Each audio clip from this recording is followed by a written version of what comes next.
Roll call, please. Or, excuse me, we're calling this meeting in order. Roll call. Councilmember Rivas. Here. Councilmember Green. Present. Councilmember Beltran. Present. Vice Mayor McCurvey. Present. Mayor Meister. Present. Okay, this is the time for oral communication. If you have anything you'd like to address to council, this is your opportunity. Your time will be limited to 3 minutes.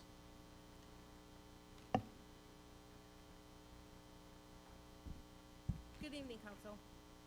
I just want to refresh your memory about the information that I've Could been you state your name for the Oh, record, I'm sorry, please? Teresa Gonzalez, and my address is on file. I just want to refresh your memory that I'm still very concerned about Putnam and Third. It's the intersection by Plaza de Santa Fe, and I do recognize and see that the police department put the monitor up, but what it does is just put a Band-Aid on it because they behave a little bit, but once the monitor is gone, we still have an issue because we have seniors, we have people on walkers, wheelchairs, and a senior cannot outrun a car.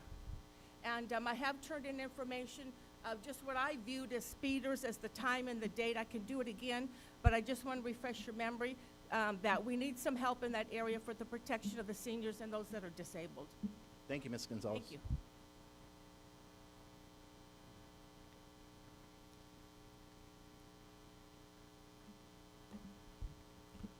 Hello, fellow citizens of Porterville. My name is Manuel Romo. I pastor a small ministry called Crossover Mission. I'm here today in regards to the Fill the Bus project implemented by our mayor and his team, which is necessary due to the government shutdown and expiration of the SNAP benefits. Many of our fellow citizens, veterans, elderly, and others who depend on this aid will be hurting because of our country's current situation. We Portervillians should not have to depend on the government during this crisis. While government and others are divided, let us, our community, come together in unity, sharing the milk of human kindness, and take care of our fellow man. I'm reminded of the Apostle Paul in 2 Corinthians chapter 8 of the Holy Bible. The apostle was speaking and testifying to the Corinthians about the poor people of Macedonia, how they gave out of the abundance of their heart to help those in need that were at Jerusalem.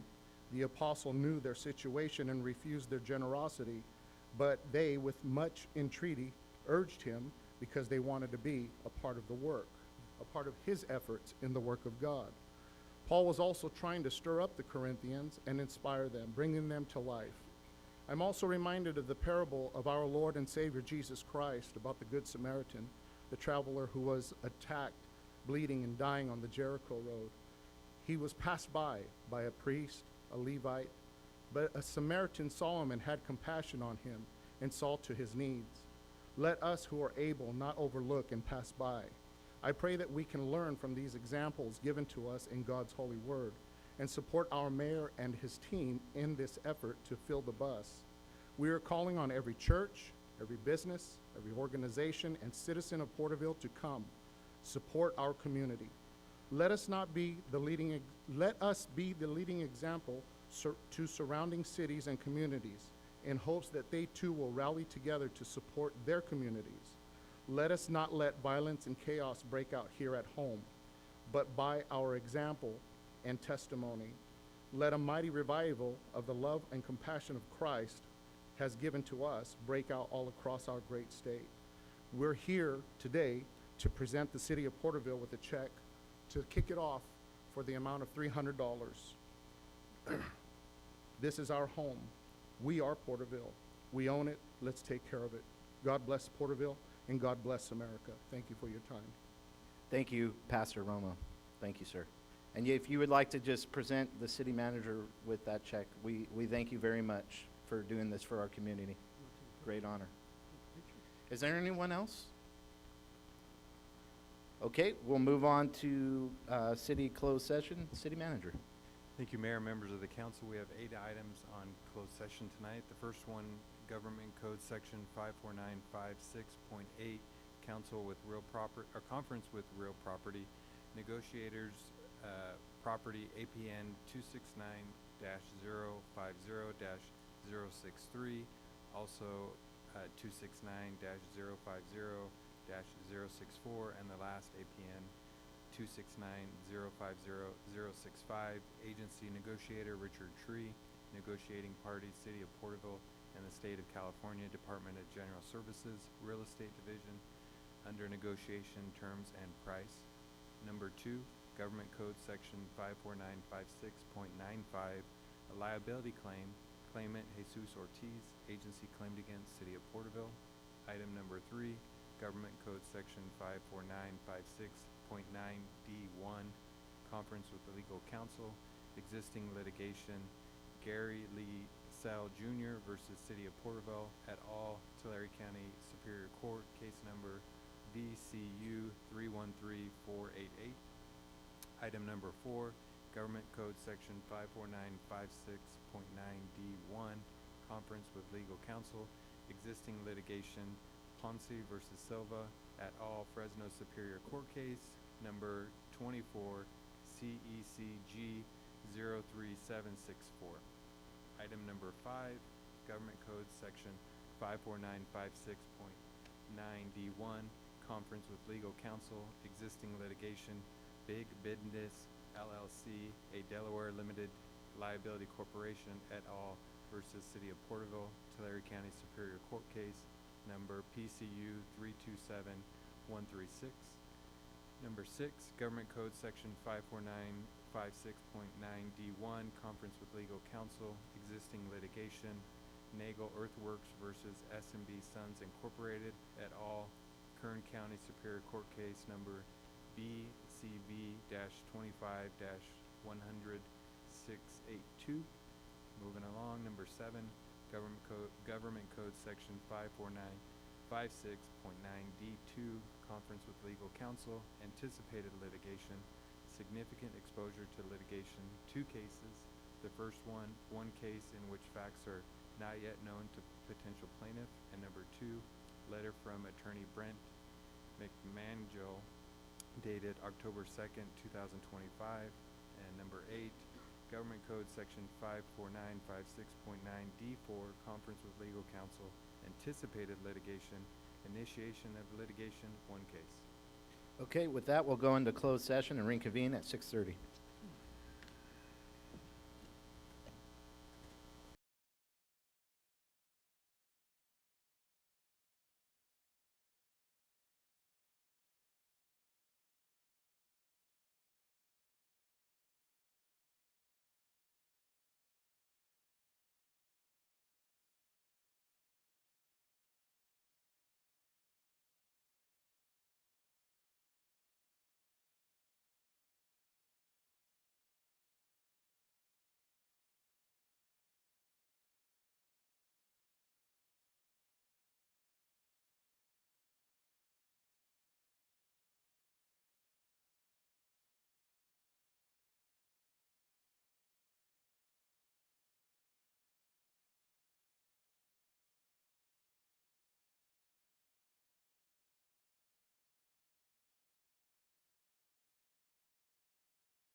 Going on with that. We're just trying to get everybody on the same page. Okay, we'll reconvene to open session and report on any reportable actions taken in closed session. Thank you, Mayor. Just on one item, on item number A2, the claim of Jesus Ortiz, on a motion by Councilmember Beltran, seconded by Vice Mayor McCurvey, and a 5-0 vote, that claim was denied. Thank you. Thank you. Okay, I'll ask you all to stand for the Pledge of the Allegiance, led by myself, and then please remain standing for invocation.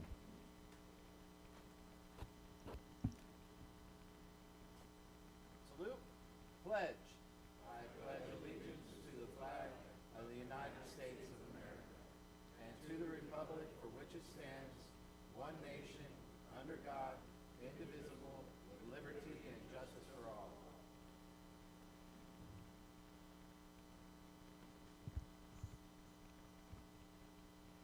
Good evening. Good evening to all here.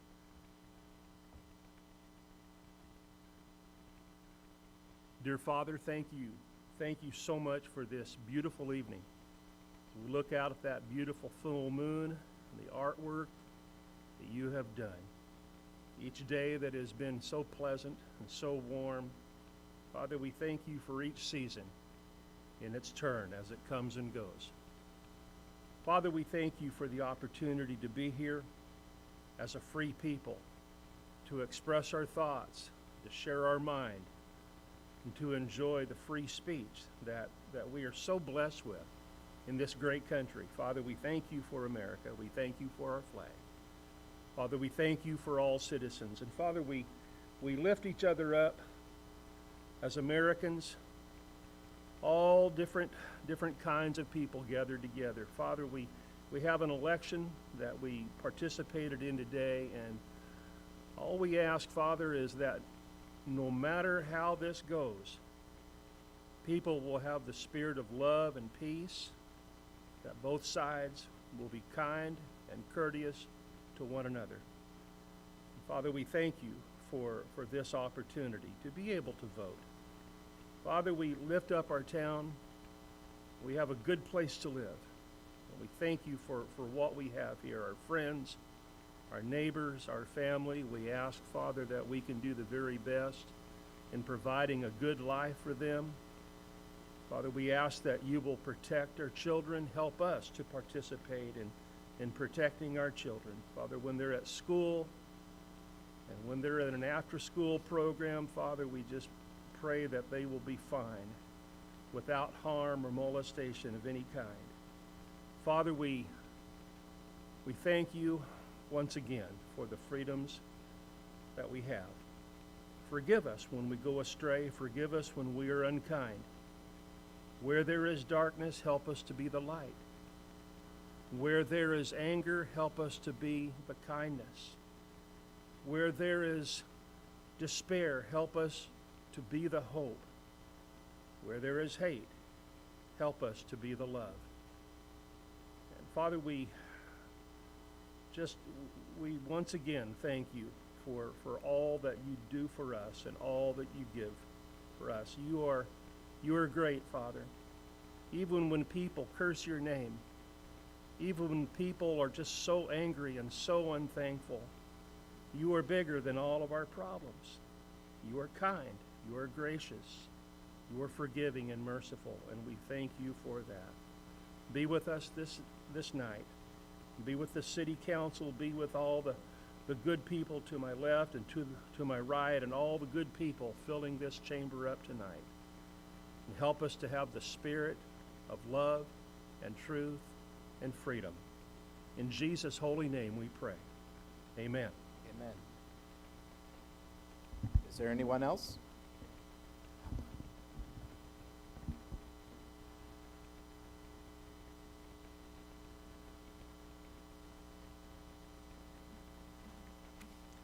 Heavenly Father, as we gather together in our city, I pray for guidance for our leaders to see the path forward and the courage to face all challenges.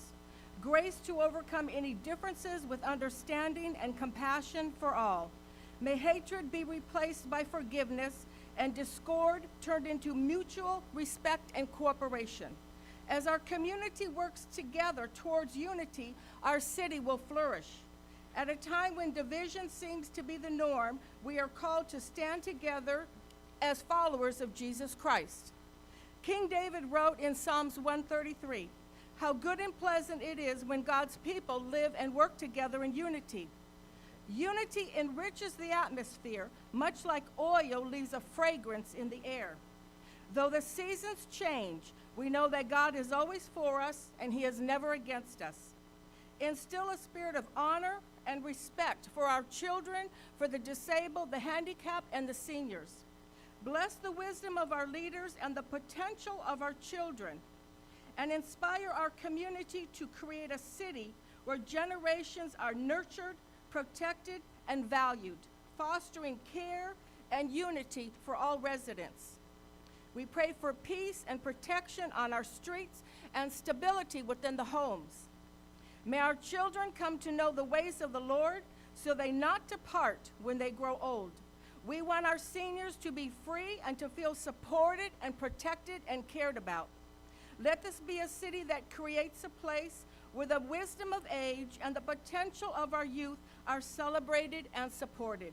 And Father, in the name of Jesus, we commit our city into your hands, and we pray and you thank you for your guidance in the mighty name of Jesus. Amen.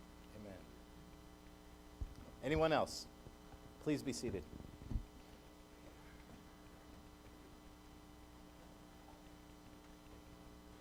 Okay, we have a couple presentations. We're going to start with Employee of the Month, Chief Cogburn.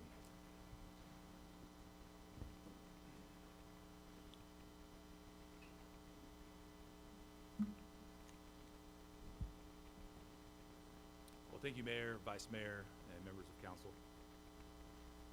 It's my pleasure to recognize firefighter Alexis Ayon as the City of Porterville's Employee of the Month. Firefighter Ayon has proudly served with the Porterville Fire Department for the past 5.5 years. His career began in 2018 with the United States Forest Service, followed by 2 seasons with CAL FIRE. During that time, he also worked with Imperial Ambulance, gaining valuable EMS experience and demonstrating his commitment to serving others. Currently, Firefighter Ayon is working as an acting engineer. He contributes to the department as a member of the hose cadre and assisting in our radio program. His roles highlight both his technical strengths and his commitment to improving the tools and resources relied upon by our crews. Outside of the fire department, Firefighter Ayon continually pushes himself to new limits, recently competing in an Ironman triathlon. He also enjoys playing softball, running, and biking in his free time. He has been married to his wife for 5 years, and they will welcome their first child in February. Firefighter Ayon is a valued member of the Porterville Fire Department. He is someone who leads by example, supports his fellow firefighters, and truly embodies service before self. His dedication to personal growth, teamwork, and community makes him deserving of this recognition. Please join me in congratulating Firefighter Ayon as our Employee of the Month. All right.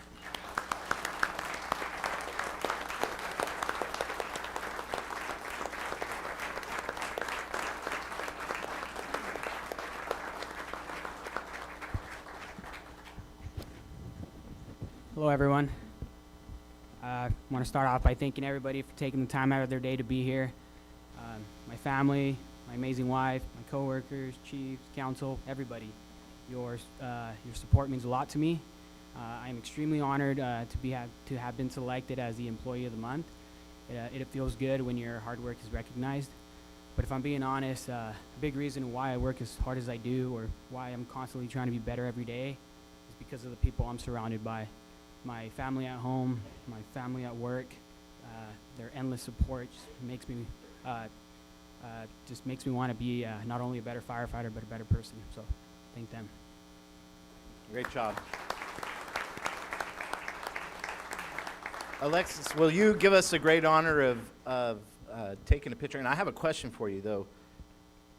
You sound like an amazing young leader and going to be an outstanding leader. here in the future for the city of Porterville. Did you learn that while working with the Forest Service? I gotta say, I did some of that, part of it. No, that's great. I did some time with the Forest Service as Oh, well, that's so. awesome. Great honor. Thank you, and congratulations on Employee of the Month. Thank you. Yes. Can you bring your family up with you, and let's take a picture?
Okay, next we have one of the fun things we get to do with Employee of the Month, but the Outstanding Business Honoree, Calico Mermaid.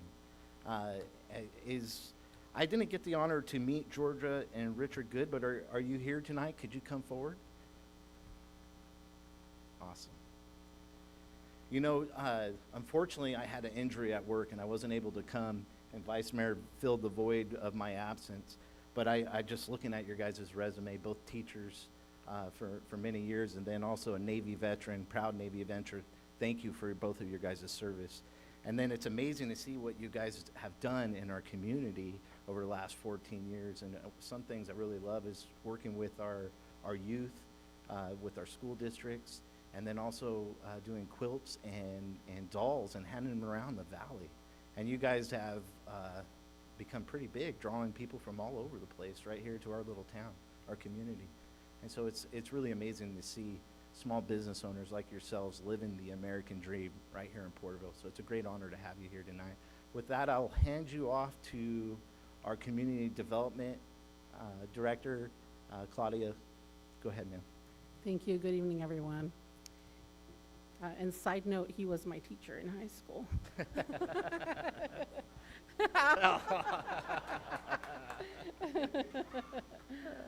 All right.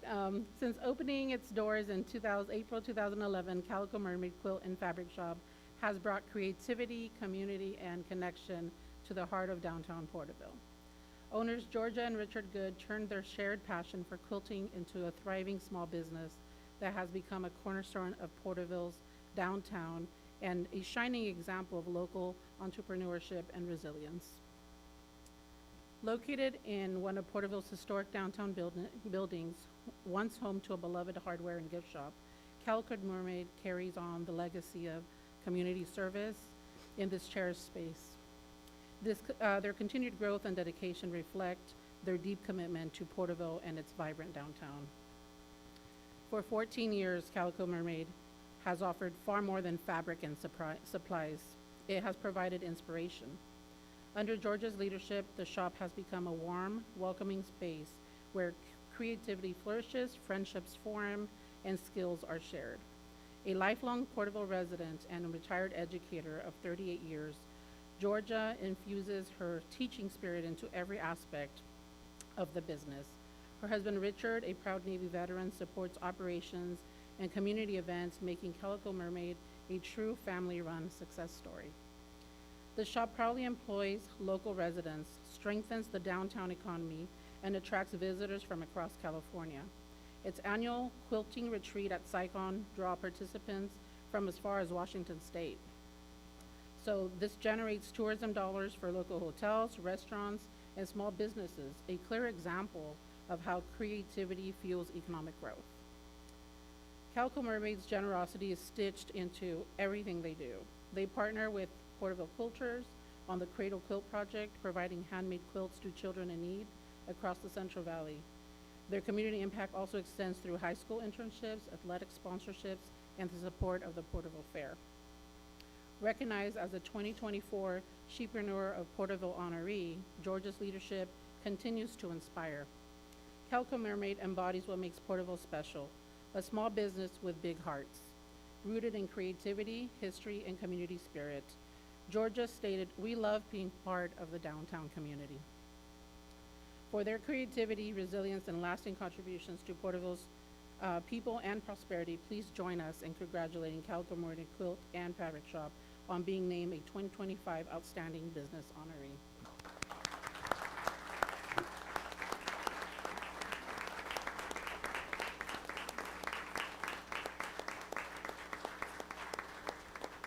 If you guys would like, if you'd have some words. Oh, No, not many. You don't ask teachers to speak if you don't really want to hear us. no, we want to hear you. We want to hear about your business. Go ahead. Tell So us it all. we have a great time at Calico Mermaid, and this is my CEO. He's the Chief Everything Else Officer. I do the fun stuff, and he does everything else that's not. And we have a great time with quilters from all over California. We ship all over the United States and Canada, and we just have a really great time. I want everybody to know about Porterville and how fabulous it is. This is such an honor because we have so many outstanding businesses. Thank you for noticing. Yes, and you are the greatest part of what makes this an all-America city, so thank you. Would you give us a great honor of taking a picture with us?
Okay, we'll move on to oral communication. This is the opportunity to address the council on any matter of interest, whether on the agenda or not. Please address all items not scheduled for public hearing at this time. Unless additional time is authorized by council, all commentary shall be limited to 3 minutes. Please come forward if you have anything you'd like to bring to the council. Hello, Jean Valafiatis. You have my address on file. Why do you persist in using taxpayers' time and money to pursue non-Porterville City Council issues? Is that not illegal? We do not need your personal point of view telling parents what books their children should or not should read. We do not need your personal religious pursuit of educating children about the Bible during school hours. Are you going to do that for children who are Muslim, Jewish, or not other non-Christian faiths, that is not a Porterville City Council business. We do not need your personal political opinion of what issues to vote on that are not Porterville issues. We do not need to spend money on another monument or battleship-themed playground when not enough money's been spent on current city park needs. We do not need disinformation from the council on the Heritage Committee. We do not need to spend an extra $148,000 on Heritage Committee events. Stick to the needs of the city of Porterville. Put your time and energy into getting a portable public library that is full scale to current and next 10 years projected growth. The longer it takes, I mean, it's been 5 years, the more it costs and the smaller the size of the building, which will then not meet our needs. You were elected to serve all people in Porterville, not your personal religious and political friends. Thank you. Thank you, Eugene.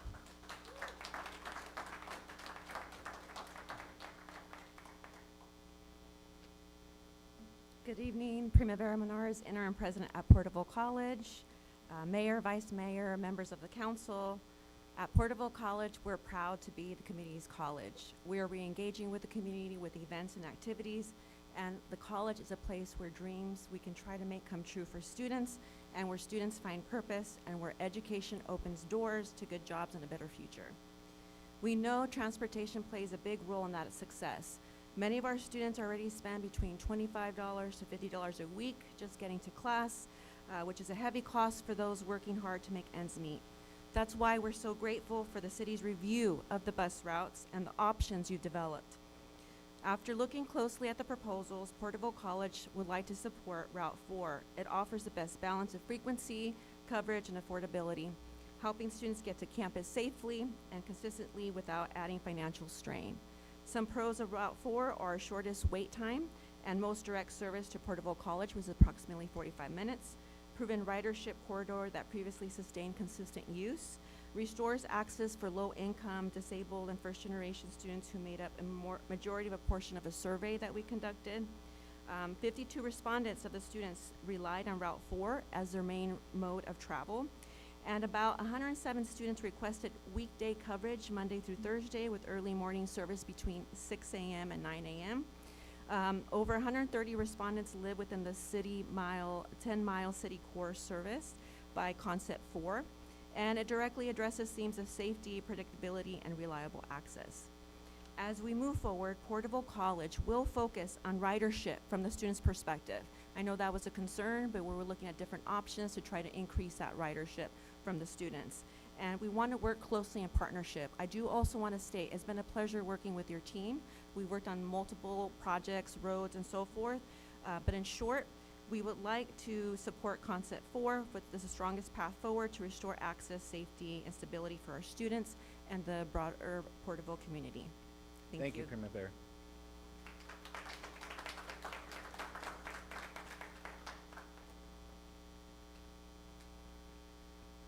Brock Neely, address on record.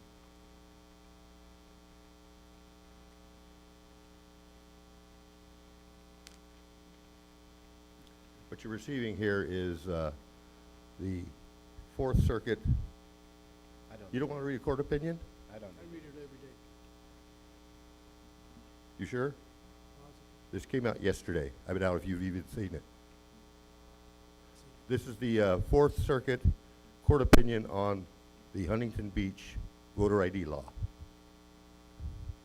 Voter ID is 110% the authority of the state, not charter cities.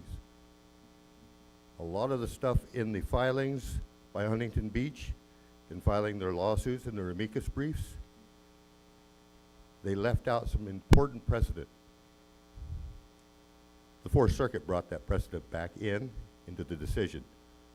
Their disposition is, the judgment is reversed, the matter is remanded to the trial court with directions to, 1, issue a writ of mandate invalidating Section 705, Subdivision A2 of the Huntington Beach City Charter, directing defendants to cease its implementation or enforcement.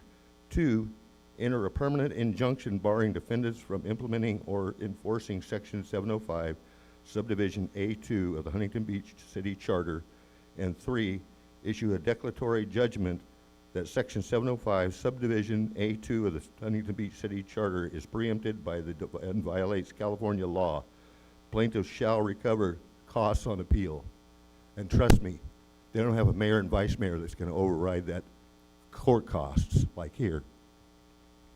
The other thing I want to talk about is item 27. You talk about freedom of speech, but you're going to try to curtail one of your colleagues' freedom of speech. He's an elected official. He has the authority to use the city's seal as he does in official documents or proceedings, including a town hall. So only certain people have a First Amendment right, according to you people. How real Christian of you. Thank you, Mr. Neely.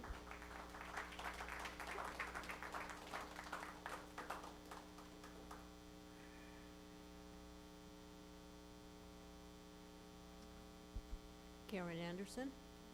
Good evening. I just want to comment on a few things that have caught my attention over the last few months. Disdain for the recognition of human rights. People are persuaded that human rights can be ignored in certain cases. People tend to look the other way or even approve of what would otherwise be considered gross mistreatment. Identification of enemies or scapegoats as a unifying cause.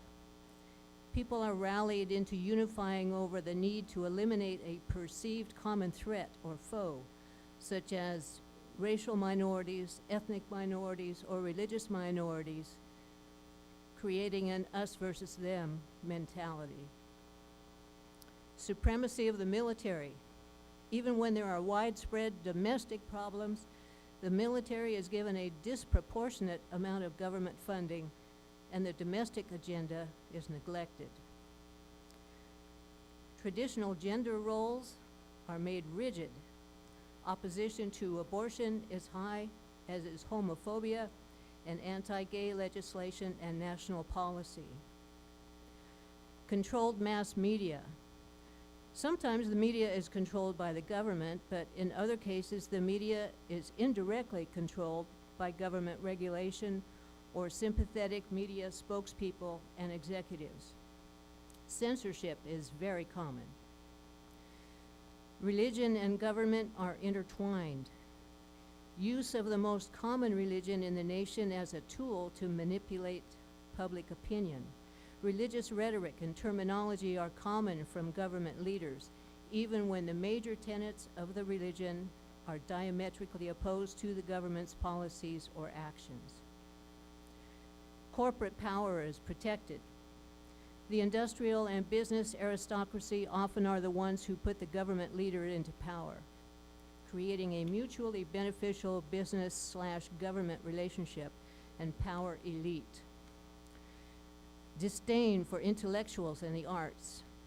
Tendency to promote and tolerate open hostility to higher education and academia. It is not uncommon for professors and other academics to be censored or even arrested. Free expression in the arts is openly attacked, and funding for the arts is often refused. Obsession with crime and punishment. There's often a national police force with virtually unlimited power. Disagreement with the state is often framed as treason. Fraudulent elections. Some elections are manipulated by the use of legislation to control voting numbers or political district boundaries and manipulation of the media. Thank you, Karen. Can I We're have sticking to 30 the 3 minutes tonight. Thank you, ma'am. 30 seconds more, please? No, All right. we have a lot of speakers tonight. Okay. Thank you.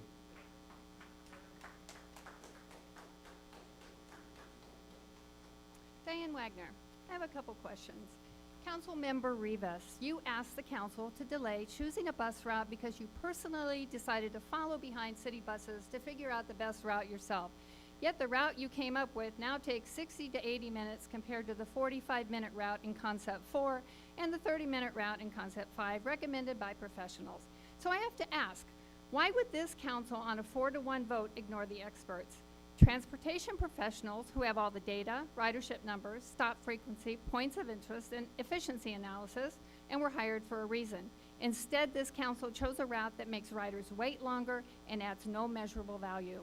And Councilmember Green, you supported this idea based on the belief that a council member who once drove a bus or coordinated inmate transport somehow knows better than the professionals hired by the city.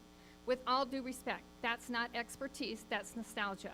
And public transportation has evolved, and so should decision making. It's starting to look like a pattern. When the council voted to withdraw from the California League of Cities, dismissing outside input, cutting off collaboration, and choosing to operate in an echo chamber. Is that what this is? A council so confident in its own judgment that it no longer needs data, experts, or collaboration, just personal opinions and gut feelings? It increasingly appears that the change you continually tout does not actually mean fix or make better, but rather is just the destruction of the administrative state. We've heard that before. We rarely see staff recommendations anymore. Rather, we see staff seeking council recommendations as though staff is no longer able to exercise the expertise for which they were hired. I believe this will ultimately result in poor decision-making and fiscal irresponsibility, which will lie directly at the feet of the city council. This bus route decision may become a wake-up call for every resident and business in Porterville. People are paying attention. They see the dismissive attitude toward professional guidance and constituent opinion. They see the arrogance in ignoring evidence, and they are beginning to see a council that makes decisions based on ego, not expertise. And that should concern everybody who cares about the city's future. On a different note, I'd like to thank Councilmember Beltran for having the courage and initiative to meet with the residents of the city in a Q&A session. Although I was not able to attend, I've heard positive things about how you answered questions openly and honestly. And I know that you and I are different politically, but I have always had confidence in knowing that the decisions you make are well thought out and in the best interests of the city and its residents. And although I won't always agree with all of your decisions, I am confident in believing that you are making them out of integrity, intelligence, and a love for the city. And one final word that I have for all of you is build the damn library. Thank you, Ms. Wagner.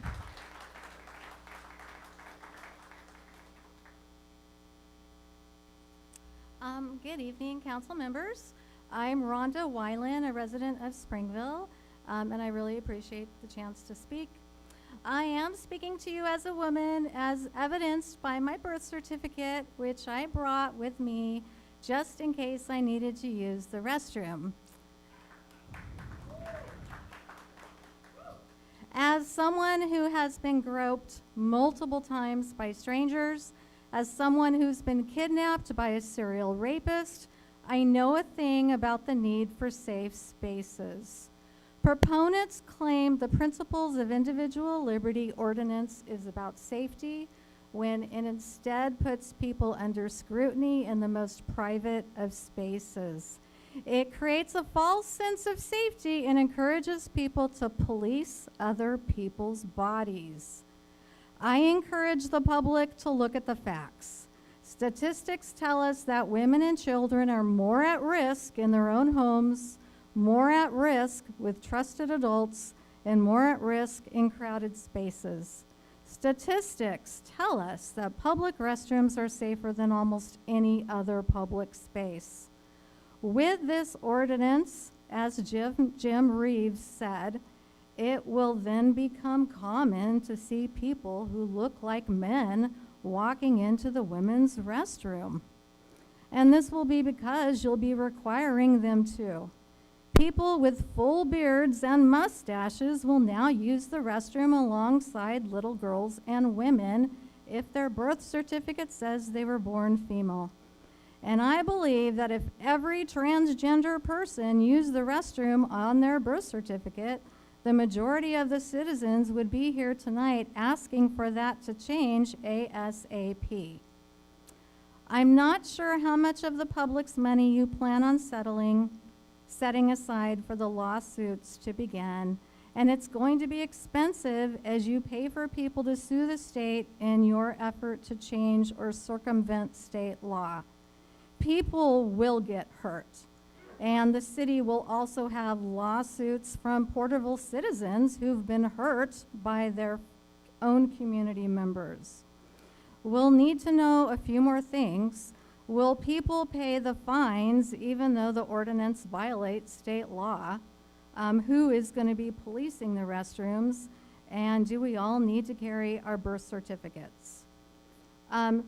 Porterville is a fantastic place to live, and I just plead that we are doing things to unify all of us instead of divide us. And thank you very much. Thank you, Ms. Wagner.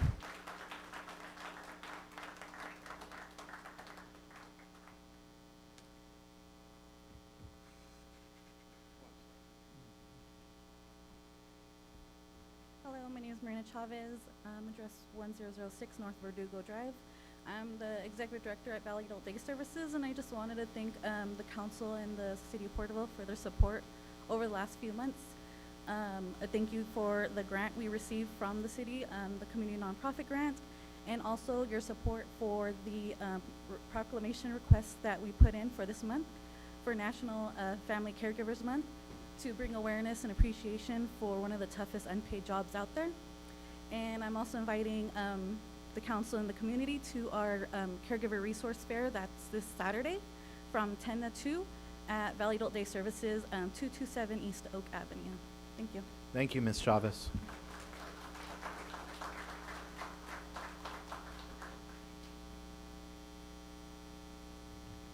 Greg Shelton, 88 North Wilford Drive. You know, I always find it interesting how some members of the public complain when you don't do anything, and then complain when you do something.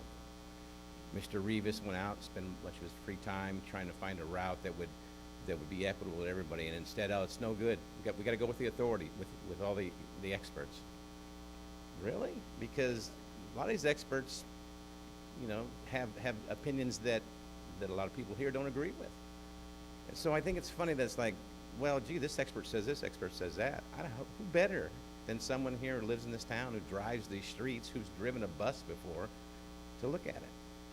Now, I don't know which one you're going to pick, but I was on here 13 years ago when we expanded all the routes, and it was great. It was gangbusters. But what happens was it was funded with grants.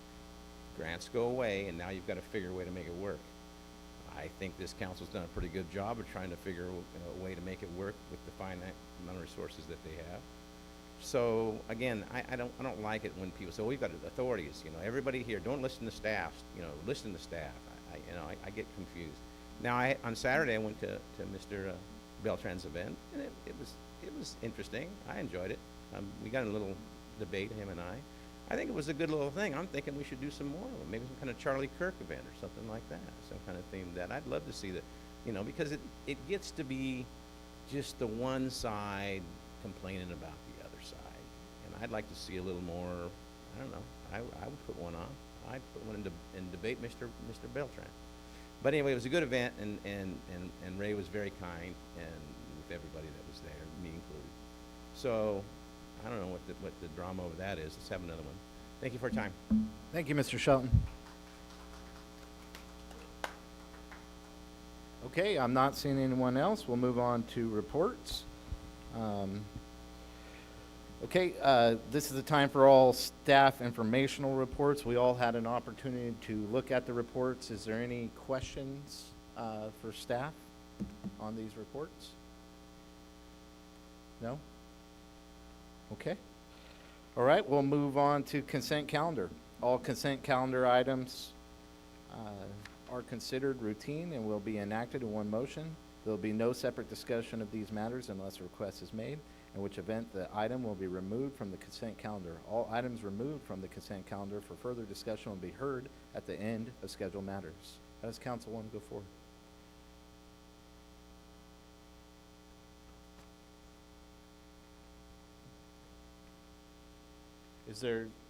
Does anybody want anything pulled? I was just going to make the motion if there's no input with recommendations, to pass recommendations 1 through 21, I believe. Okay, we have a motion on the table. Is there a second, or is there any agenda items that anyone wants pulled? Mr. Mayor, I'd like to pull number 1 for discussion. Okay. Agenda item number 1. been removed. So we're looking, is there any other agenda items that would like to be pulled? No? Okay, so I'm looking for a new motion. Or if you would like to amend. Yeah, I'll make a motion to accept items 2 through 21. Okay, we have a motion on the table. I'll second. Okay, if there's no other discussion, we'll call for the vote. Remember, give me 1 second. This is going to be fairly new for throughout Okay, the that's night, what, so- hey, I was thinking All the right. same thing. I'm like, wait a We're going to sec. go ahead and call for the vote, and you should see a prompt show up on your iPads. Go ahead and select your vote and hit save. Oh.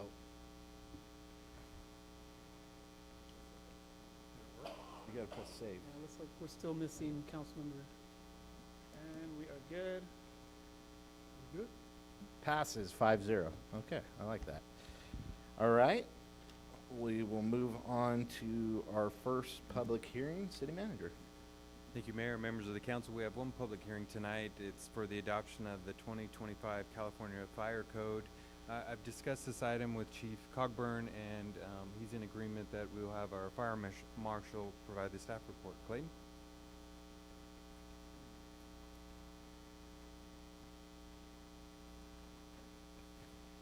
Good evening, Mayor, members of the council, city manager, staff, citizens. The 2025 California Fire Code will become state mandated on January 1st of 2026. Each jurisdiction has the opportunity to adopt the fire code and incorporate local amendments tailored to local conditions. The fire code is updated every 3 years to reflect advances in materials, construction practices, and fire safety standards. As is done with each code cycle, staff recommends that the City Council adopt the 2025 edition of the California Fire Code by reference and amend Chapter 12, Article 1 of the Porterville Municipal Code to remain consistent with the current state standards. The proposed ordinance eliminates redundant language and makes minor updates to reflect local administrative procedures. No additional local provisions beyond those listed in the attached ordinance are being proposed. The recommendation is that council conduct a public hearing to receive input regarding the adoption of the 2025 edition of the California Fire Code and approve the draft ordinance, give first reading by title only, and order the ordinance to print, waive further reading and schedule the second reading and adoption for the next regular city council meeting as it's scheduled to go into effect on January 1st. Okay, with that, thank you for that report, Mr. Dignam. We will open the public hearing at 7:12. If you have any comments, please come forward at this time. Just one public comment. The 100 times that I reviewed this, in the 101st time in my office just before this meeting, the recommendation is a correction of section 12-1.1D, number 16. 505.1.1 should be the number. So it says 501.1.3. It's contradicting the recommendation. So just fixing that typo that I didn't catch before I put it in. And that's all. Well, you didn't have to do that during public comments, but I appreciate it. Make it easier. Is there any other public comments? Okay, we will close the hearing at 7:13 and bring it back to the council.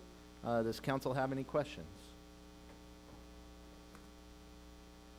Okay, I'll start. So I highlighted some sections in our meeting, and I just have some concerns. You know, as we do have to adopt this fire code, you're adding some extra teeth to the fire code. And I've always, I try to look at the lens of both sides. I know safety is very important, but I also know that safety sometimes overrules and starts becoming overbearing in some ways. And so number 7, Appendix C, Section C-103, in the spacing for fire hydrants, it's 500 feet is what the state code says, but you're asking for 300 feet in not residential. It's no, it's not commercial. It's the. Oh yes, it is. Yeah. Multifamily areas. Multifamily, mixed use, and commercial Yes. projects. And so my question to you is, that's special to Porterville? That is consistent with what the requirements were when I became the fire marshal. Yeah. So So what it is, the 300-foot rule for those things for the commercial, mixed use, and multifamily is just based on pre-connects for the hose lengths in fire engines, and in the summertime, less hose pulling that the fully geared firefighter would have Yeah, to do. at and we 100 talked about that. It's an extra 2 hose lays, right? Depending on where the fire hydrant is. And so my thought though is, what's city? I try to look at cities that are highly successful in our area. I look at Visalia or Tulare. Do they do a 300-foot and a 500-foot? I'm not sure specifically what theirs are. Like I said, this is something that I inherited. This is something that Yeah. was, it was the standard before me. And so I'm just continuing that standard. It makes it consistent, makes it easy. And there's no doubt, and I'm not trying to belittle you in any way. You are a very talented man, and you've done your homework and done a lot of work on this, and we appreciate that. I just, in my view, I think that if it was 500, is it going to hurt? Will our fire department be able to still go to work? The other issue is that oftentimes that 300-foot spacing is going to be on larger developments. And so we may have to connect to multiple hydrants to get the required fire flow. We're not going to just connect to one, whereas in a residential setting, with a residential fire, we're probably only going to need one fire hydrant based on the flow rate. Well, and I totally understand what you're saying. So let's compare it to the city of LA that has skyscrapers, right? And when they respond to a commercial fire, you're talking 10 engines, which we don't have in the city of Porterville. What is their spacing? I would have to review that. Yeah, and so what I'm getting at is, are we being overbearing on the regulation? I support the fire department. These gentlemen in the back know it. I'm with you guys, but are we over-regulating on this issue is what I'm concerned about. And honestly, in all of the projects that I've reviewed and had comments with and discussed with people, I've never had anyone question. You've never had anyone question it? Not the 300 Okay. foot rule, no. Thank you. So that was one that I had, and then so I think the single gate, the changing from the 16 feet to the 20 foot, I don't think that's that. It's a misunderstanding. A fire lane is required to be 20 feet for a single road, and the gate has to match the 20 feet. Gotcha. The fire code says if there is a divided road or a divided entrance, it only has to be 12. I'm increasing that to 16 on each side of the divider. Okay, I like that. I think that's a great idea, and it's going to help for the access for our trucks. And then another one that I'm just highlighting that you added that I think is just smart is the section 505 1.2, where you're asking the units on Main Street for their address to be posted on the back of these buildings, because sometimes, and that's just stencil paint, right? 15, 20, whatever it is. We're not setting what the requirement is. We're just saying it has to meet the size of the fire code. It makes sense. 4-inch letters. Yeah, it's in an alley, and it helps our firefighters because time is of the essence in those moments, and so if they could save a minute, 2 minutes, they could save a life or put a fire out quicker and save property. So I commend you on that. I didn't want to just try to beat up on you. My only concern is the 300 and 500. Is it necessary to do the 300?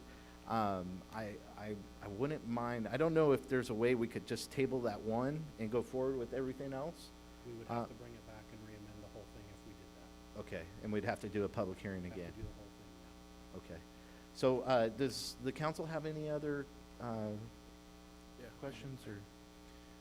I would just like to say, outstanding work with this. I know, and you said, and you're joking that you went through it 100 times, but I believe you did go through 100 times.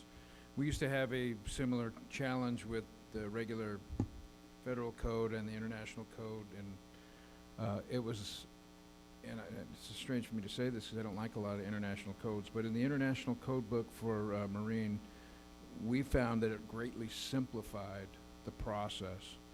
And it got everybody on the same page. And what I like about the work that you've done here is it streamlines a lot of the things that we had in different places and different codes, and brings it to a place where it actually is going to save us time. I actually think, I disagree with the mayor on this. I think the 300-foot requirement for new construction is completely a good idea. It's not a big burden, and it actually solves some problems. I am all for the things that you put in here. They streamline the process. They get us up to a code that's simplified and helps us to operate better with the new construction, and I think you've done a masterful job. It's been thorough, it's thoughtful, it's forward-looking. There's a lot of flexibility that you built into the words. I notice how you put in the may have or may do, and so there's some discretion built into this, which is what this council likes.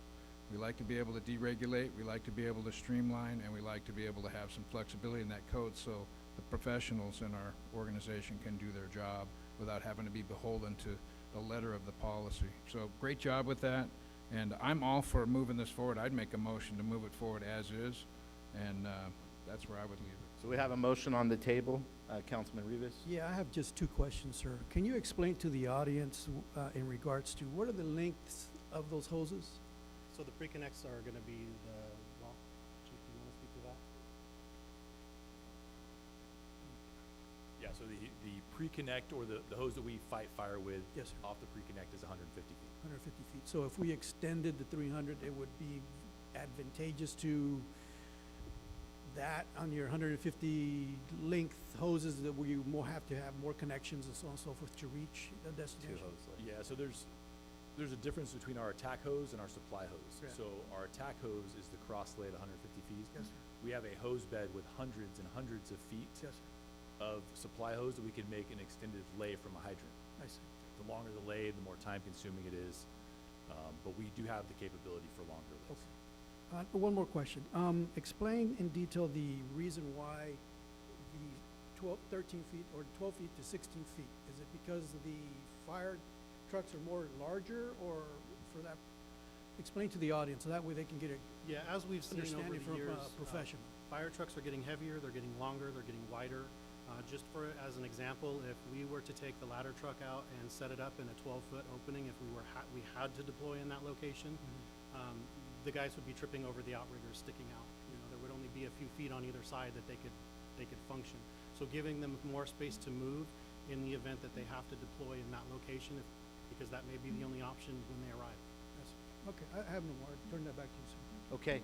And another thing, just to add to what the Vice Mayor said, you also color-coded some of the regulations that changed for just the city and putting this in the fire code book, which we appreciate, because then we could look at what state law, federal law, and city law. And that's something we're also trying to do with our development ordinance here in the city of Porterville, so I appreciate that as well. Is there any other comments? Not a comment, I'll just second the Vice Mayor's motion. Okay, we have a first and a second. If there's no other comments, we'll call for the vote.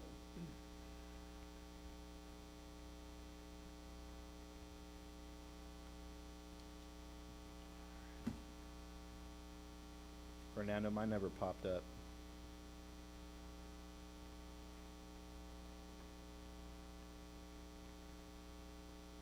Oh. Do it again? Yeah, mine might be frozen up. You want to get paper? We can do a roll call vote if we have to, but see if we can get it It's fixed. loading. Get a hat and some paper? Hit it. Got a hammer? That's our tax dollars. Fernando, you're on camera. I am.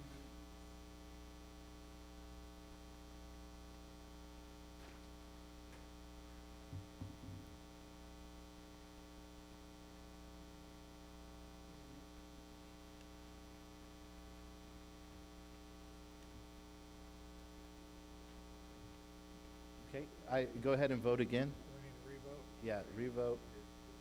It's in. Okay. One second. Okay, passes 5-0. Thank you. All right, with that, we'll move on to our second reading. I don't know if it's the city attorney or Oh, city that's me. manager. That's me, I just gotta find the spot, hold on one second. Yes, thank you. This is the time and place for just the second reading of the ordinance concerning the approval of the development agreement between the city of Porterville and Cannabis Express. We talked about it at length at the last meeting, and I would ask that the council consider approving and giving second reading to the ordinance tonight and waiving further reading thereof. I appreciate that. There's something going on here. I think there's a protest outside possibly. Julia, I don't know if On the roof?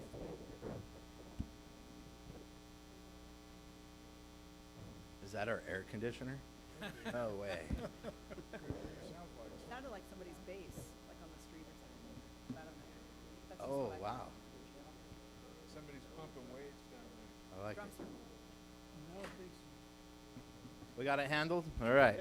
Mayor, Tur- if you don't mind, I actually did want to mention we still have to, there's the development agreement. Oh, thank you.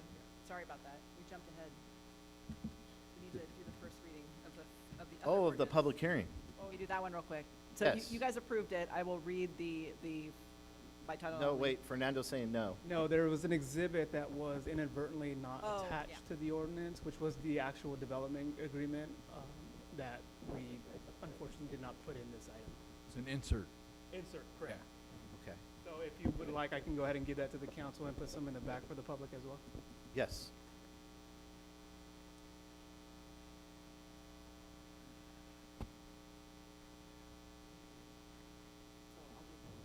Thank you.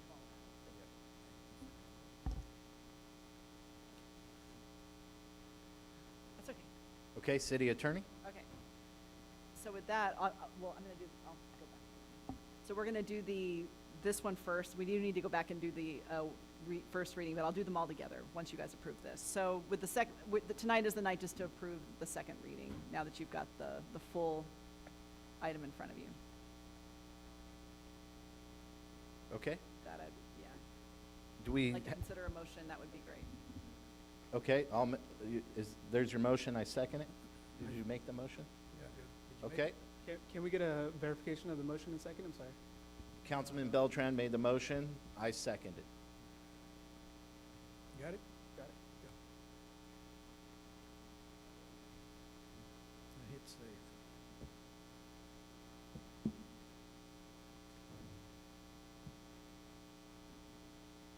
Passes 5-0. City Read by attorney. title only? Yes, ma'am. Ordinance of the City Council of the City of Porterville amending, oh, sorry, that's the old one. Ordinance number 1919, an ordinance of the City Council of the City of Porterville approving an amended and restated development agreement between the City of Porterville and Cannabis Express, Inc. relating to its cannabis dispensary. And then I'd also like to go ahead back and read the title only, the other one as well from the prior item, since we didn't do that. That is an ordinance of the City Council of the City of Porterville amending Chapter 12, Article 1 of the Code of the City of Porterville, adopting by reference, except as otherwise provided in this article, the 2025 edition of the California Fire Code, along with designated appendices, published by the International Code Council. Thank you. Thank you, city attorney. Okay, with that, we'll move on to schedule matters, selection and preferred fixed route service design. City manager. Yeah, thank you, Mayor, members of the council. We have 5 scheduled matters tonight. As you stated, the first one is the selection of the preferred fixed route service design. I've asked Director Isom to provide the staff report, as this was tabled from the last meeting, and provide us an update. Mayor, members of council, Fair and Peers Transit Consultants conducted a detailed analysis of Porterville Transit service performance, city demographics, key destinations, and travel patterns of riders and non-riders. Public and stakeholder input was provided during the development of the short-range transit plan. At the October 21st, 2025 City Council meeting, staff presented concepts 4 and 5 for council consideration. Concept 4 focused on maintaining 4 routes operating every 45 minutes, improving frequency, but slightly reducing service coverage along portions of Olive and South Porterville. Concept 5 emphasized coverage by extending routes to the city's north and south ends, but with longer travel times and less coordination between routes at the transit center. Both concepts sought to balance operational efficiency with improved access, but generated discussion regarding the loss of service in certain areas and the need for better community connectivity. Following that meeting, staff, the consultant, and Councilman Rivas collaborated to prepare an additional design, Concept 6, incorporating feedback and priorities shared by the City Council. Concept 6 restores fixed route service in South Porterville by reinstating Route 4 and Route 6 on a 60-minute headway while maintaining cost neutrality within existing staffing and fleet resources. This design enhances connectivity to key destinations, including Porterville College, the Overland Community Center and Park, the skate park, Family Healthcare Network, and other community landmarks. Strong public feedback at the October 21st meeting indicated significant community support for restoring southern coverage and providing direct access to Porterville College, Family Healthcare Network, and new recreational and community facilities. The proposed network represents a balanced approach that improves citywide coverage while maintaining operational efficiency and reliability. Concept 6 combines select routes and maintains coordination through the downtown transit center. While the longer route cycles present scheduling considerations, the concept successfully reestablishes full citywide coverage and enhances service accessibility for neighborhoods that previously experienced reduced service. Minor adjustments may be required prior to finalizing the route modifications. However, these adjustments will not affect the integrity of the approved route modifications and improvements. Recommendation is that City Council approve Concept 6 as the preferred fixed route design for implementation effective January 2nd, 2026, or provide direction on the preferred fixed route service design for implementation effective January 2nd, 2026.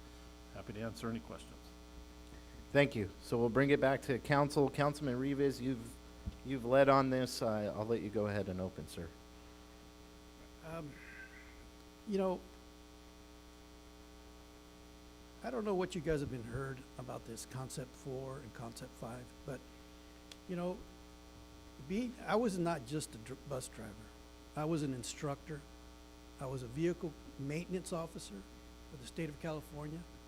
I gave licenses to bus drivers. I worked hand in hand with Department of General Services up in Sacramento. And I traveled throughout the 50 states.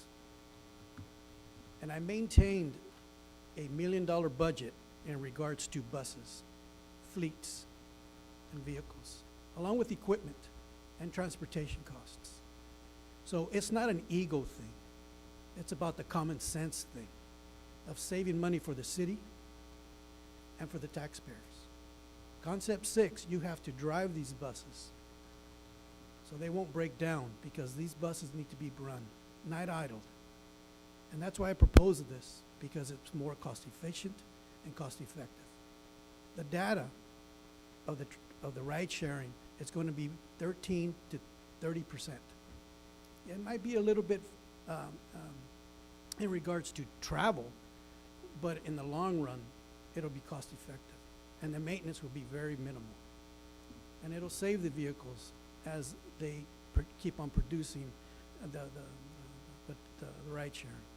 So I don't understand where you guys get your information from, but you know, my phone number is on the website. You can call me anytime, email me, and I'll be glad to sit down with you and have a talk with you, a cup of coffee or whatever. But when you come out here and you accuse me of being an egomaniac, I mean, who do you guys think you are? I'm trying to do something for the city. Not one of these individuals up here, with the exception of 3, even proposed bringing this back. I took the leadership of bringing this back. And this is what I get from some of you? Who do you think you are? Education doesn't make you smart. Common sense does. I've done this for 33 years. So with that, Concept A on Concept 6, it services key service areas: Summit Collegiate High School, the Porterville High School, Lombardi, Westfield, South County Justice Center, and downtown Main Street Transit. Key destinations will be Morton, Henderson, Wenatchee, Veterans Park, and Sierra Medical Center. We're bringing back things that were lost from the previous council and the previous city manager, who you had too many buses in one square area, where the likelihood of bus wrecks or T-bones are great. All I did was eliminate all that congestion. And I didn't do it. I proposed it, and the experts brought it to me. This is what you're seeing is the experts. I didn't do it myself. I had help. And that's what I do. I work with people. So before you come up here with your allegations and conjecture, get your facts straight.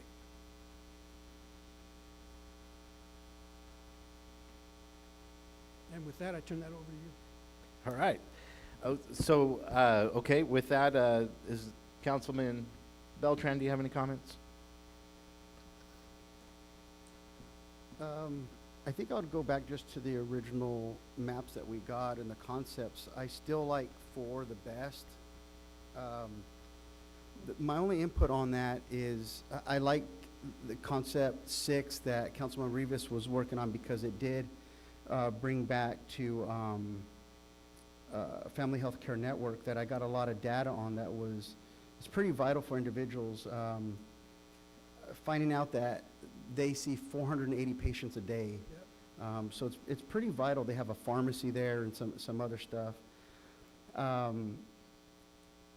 So the other thing I saw though is that I like concept 4 because when the community center is built, that'll actually go down that route on Henderson there.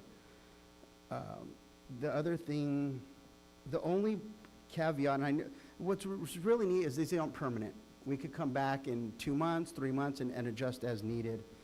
But concept 4 doesn't get to the Family Health Care Network, which I was hoping that, like, for instance, route, where am I at here?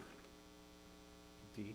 Yeah, route B on concept 4 could shoot off on Olive and go down on the highway, get Family Health Care Network, and then just travel right back on the freeway. But that's only one, because neither concept 4 or 5 had Family Health Care Network in there. So that would just be, again, kind of what Councilman Rivas is trying to do, is try to attach some of these focal points. I like Route B, how it went from Sierra View Hospital, could go to Family Health Care Network, because a lot of people might go to one of those facilities for health care, like the Family Health Care Network provides x-ray service. So let's say child breaks his arm or something like that, and Sierra View is just a long wait time, unfortunately. That same bus route can then take them to Family Health Care Network. So that was the only little tweak I thought, that concept 4 overall was kind of between the longer route and the shortest route. It was kind of right in the middle. But just that little caveat that could encompass the Family Health Care Network. But that was my recommendation, was concept 4. Okay. Councilman Green, do you have any comments? Okay, Vice Mayor McCurvey. Yeah, this is a great item. I know we all promised to bring this back, and it's good to have it back in front of us. You know, I know that the Family Health Care Network does have its own bus service, but to your point about the frequency, it certainly is inadequate for the demand over there. And we did have some meetings with the college on this too over the past couple of months, and it was very difficult outside of a very biased survey to find out what the real needs were, and we saw a lot of activism there. And so it was really hard to pinpoint what the ridership was and what the ridership need is, but we know what the ridership was, and we took the route out because the ridership was so low, and that was a command decision that we all had to make. I want to say that as a reminder to everybody that every time we pick up a rider right now, it's $40 every time. And you fill that bus up, it's going to be maybe a little bit less in the future. What I like about Concept 6, it is delayed service, but there's some things in there that are really nice because it goes to Family Health Care Network. It's a longer route cycle, but it's more effective. We've had at least one major bus accident this year. I thought there was a second one, but I can't remember. And it's a great point about safety too. But it does, Route 6 does go out and serve those areas that were not served, and it picks up the new community center. And despite it being a longer route cycle, it will improve the ridership, and it'll lower our costs, it'll improve our safety. It's most likely to stay in place. If we go with the quick fix on this, and we go with 4, we're gonna have to go look at it again, I'm sure, in a short amount of time. And so I think we want to go with a longer-term solution, and it is a common-sense solution. I think the concept number 6 is the best concept, and it does, by the numbers, show a significant increase in ridership, and that's how you get the funds. If we don't get the ridership up, we don't get the funds. And so if we just go and say, hey, I want this and I want that, and there's a lot of I want this, but we don't look at what the true actual needs are, we're going to end up with a problem again. And we'll face something similar that we faced earlier this year. And so I like concept 6 because it's a longer term. It's still something we could review together, and we do need to look at the ridership more frequently, but I like this idea. It's more creative, it's safer, it's going to be more effective. It is a longer wait time, but I believe we will still land in the sweet spot for the college, and we'll have a full bus when it gets there. So I'm all for route concept number 6. I think that one's got the longevity. Okay, thank you, Vice Mayor. You know, it's happening again. Is someone working out? What is that? We don't know? I believe it's a car. Driving by. Man, that's some good speakers. Nice. Okay. Well, we'll continue on. I got to echo some of my colleagues here. This, you know, transit is a form of welfare. It's federally funded, and the rules have changed. The game has changed. We have to show rider share to justify the routes. You know, we're not LA, we're not San Francisco. We're somewhat of a rural city in a rural county, right? We're a city in a rural county, and so we don't necessarily need to do transit like those cities where we have empty buses driving around. We have to get them filled. So I do favor Route 6, and something I would add, that there's stops, or excuse me, Concept 6, but there are stops along the way. So yes, certain routes take 80 minutes, like Route D would take 80 minutes, but if you're trying to go somewhere else, you can get off the bus and pick up another bus to get to your destination. So you don't necessarily have to sit on the bus for 80 minutes to get onto another bus. There's options in crossing routes, and you may have to get clever and figure out what these routes are to get to your destination. But I like the idea of high ridership, and so I think that we really have to pay attention in the future and maybe revisit what that ridership has looked like once we go forward with a decision tonight. And I don't know if Councilman Beltran said 3 months, maybe 6 months, but somehow we bring it back and we look and see what that ridership is, what buses aren't being ridden, what buses are we scaring people away, or are people using this resource? So with that, if there's no other comments, I'm looking for a motion. Well, before I make a motion, I left out a few essential things. On the estimated efficiency impact, it'll be 10 to 18% in reduction and route duplication. 7 to 12% projected fuel cost reduction. That's a lot when it comes to the fuels that we're paying here in California, especially for a state and buses of that nature. 15 to 8% operator hour savings. It's the most cost-effective, access-driven transit driveway as we speak. But we can come back in 3 months or 6 months depending on the data. I'm all for that. But right now, ComSec 4 doesn't provide the health network. So with that, I make a motion to go with Concept 6. And I would second that motion just with that statement. We have a low poverty area like the family health care where people need riders as well, not just Porterville College, and Concept 6 addresses that issue. So I'll second that motion. If there's no other comments, we'll call for the vote.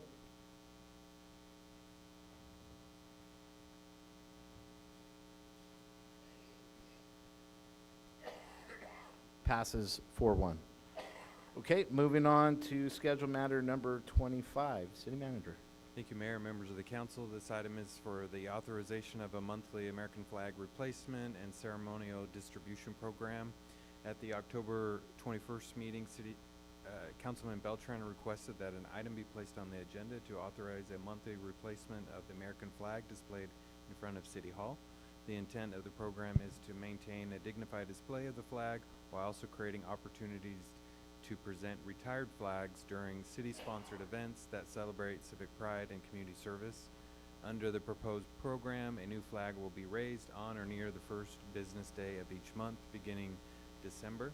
The replaced flag will be properly folded, identified by the month and year it was flown, and stored by the city in the city manager's office for future presentation. These flags may be presented at city events such as the annual Wall of Fame, proclamations, or memorial recognitions of former mayors and community leaders. Flags that remain in good condition will be presented as keepsakes, while those no longer suitable for display will be respectfully retired in accordance with flag protocol. The program can be managed by existing staff within the city manager's office and implemented at a minimal cost. We've estimated the cost of this program and the cost of the flag to be, with the display case, to be around $166 for a total annual estimated cost of about $2,000. Funding from this program will be provided through the community promotion budget, and no additional appropriation is required. It's staff's recommendation, that the City Council authorize the program to raise a new American flag at the front of City Hall each month beginning December 1 of 2025. 2, direct staff to retire the prior month's flag from duty, identifying it with the month and year it was flown, and make it available for presentation at future ceremonial events. And number 3, authorize the allocation of $2,000 annually from the community promotion budget for the purchase of flags and display cases. This conclusion of staff's report, and happy to answer any questions. Thank you, Mr. Tree, and I'll bring it back to the council. And one thing I do like about this, and I don't know if we necessarily needed to make an ordinance out of this, but we've had 3 mayors pass away since I've been elected mayor. And for those mayors, I had the flag flown at half-mast in honor of them. And I thought after hearing this idea, it would been really neat or a great thing to give those family that flag that we flew at half-mast. I think that would have been very special to the family. So it's an idea after the math, but I think it's a great idea. Councilman Beltran, you brought this forward. I'll let you go ahead and lead on it. So yeah, that was just the idea, kind of what the city manager just reviewed, was just our history here in the city, and being able to participate in the Wall of Fame ceremonies and seeing like their chambers, Man and Woman of the Year event, stuff like that. I thought, this was something that the state does with the state capitol. They remove the state capitol flag every day, put a new one up, and constituents can request a state flag through a representative. And so I thought that was really neat to know that there are resources here in our community that, like I said, identifying the Wall of Fame and different events like that, where it's a really neat symbolism. We have our challenge coin, which is pretty unique and interesting. But I think just for whether it's a dignitary, who may have passed, or other situations, I thought this would be a really neat item for those occasions.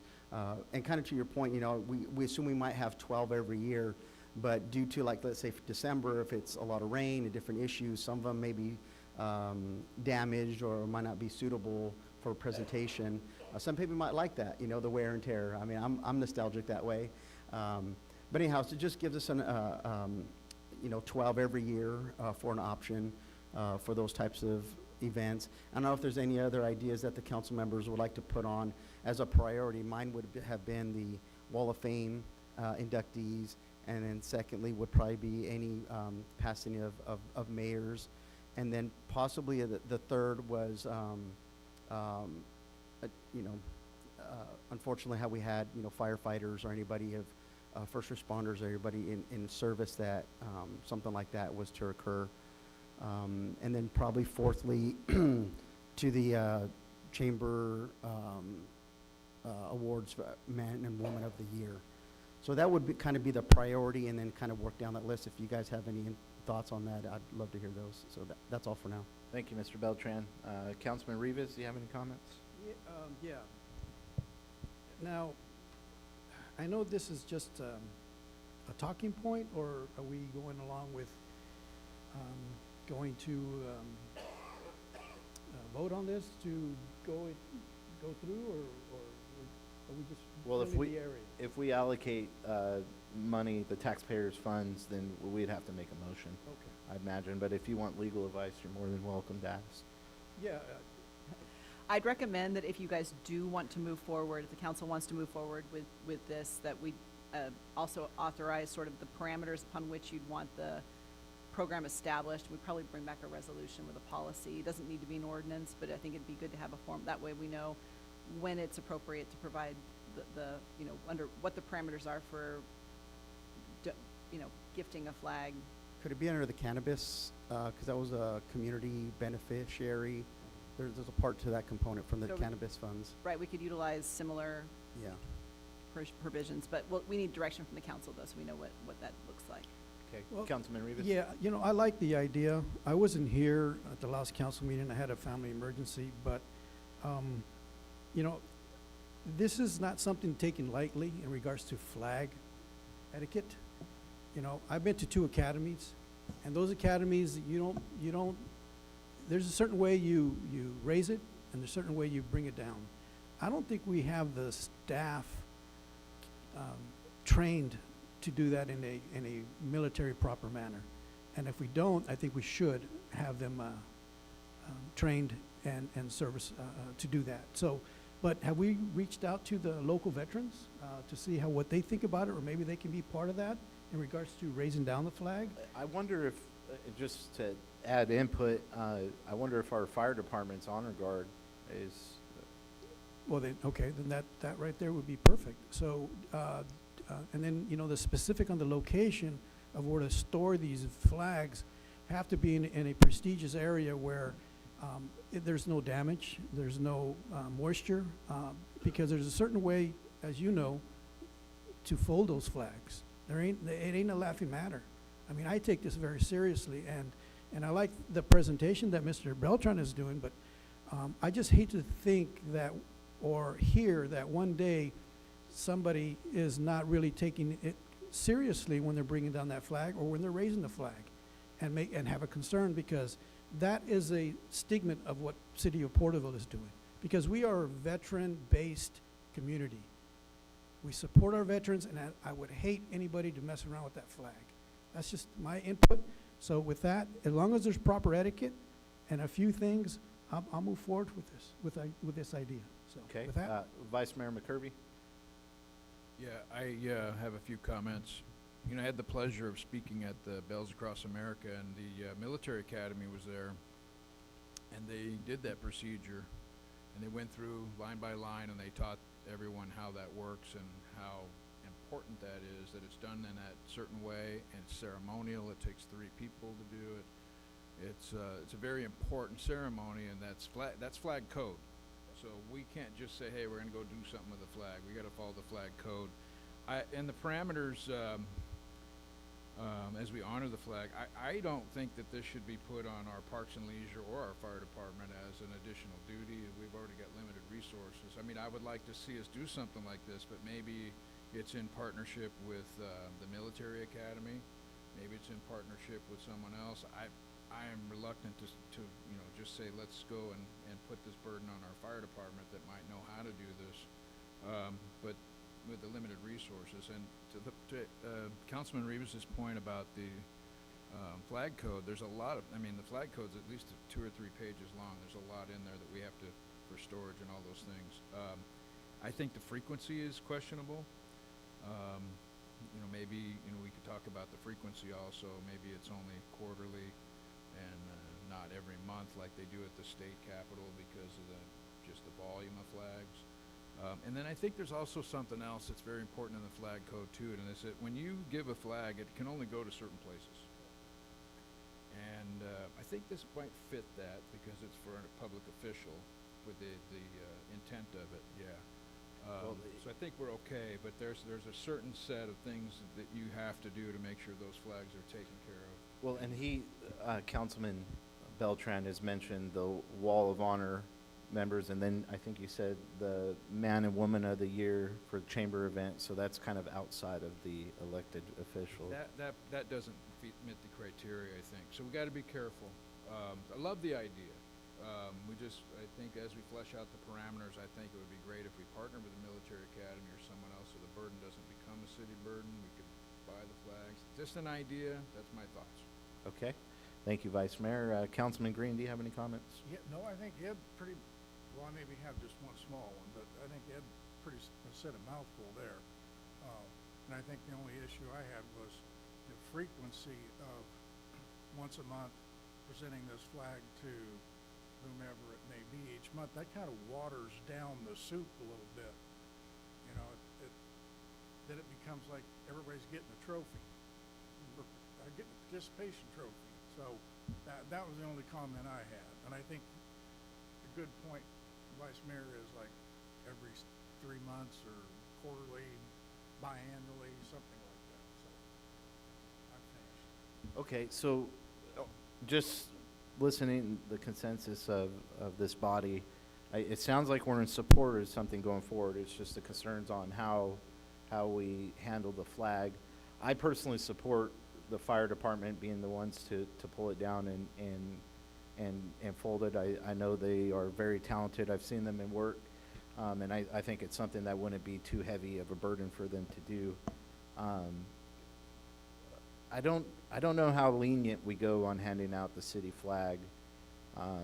Do we go with the recommendations with Councilman Beltran, which then we would want to pull a flag every month, right? Because if we're handing out that many flags every year, you're talking 7 flags a year. Well, Yeah. if I could interject. Yes, sir. Technically, when it's raining, you should be bringing that flag out. It shouldn't be outside. Yeah, I don't know if Proper we're. etiquette. Correct. So I support what Mr. Beltran is saying, but as long, sure. My motion would be, let's table this. We gave some direction for staff. We could work on That's what I was post gonna- 20, PMA, Yeah. some funding mechanisms. City manager and staff can work on that, and then. Sure, and we can actually look at, I think maybe it would be appropriate to put, whatever you guys decide to do, we could put that into, as an amendment to our existing flag policy that you Yes. guys adopted last year. Yeah, that's what I was gonna suggest, is to So- table it, and we'll go from there. Yeah. Okay, So so a it sounds motion- like we have a motion, a second. Staff has enough information to bring it Okay. back. Thank you. Okay. We have a first and a second. Is there any other comments? Okay, we'll call for the vote.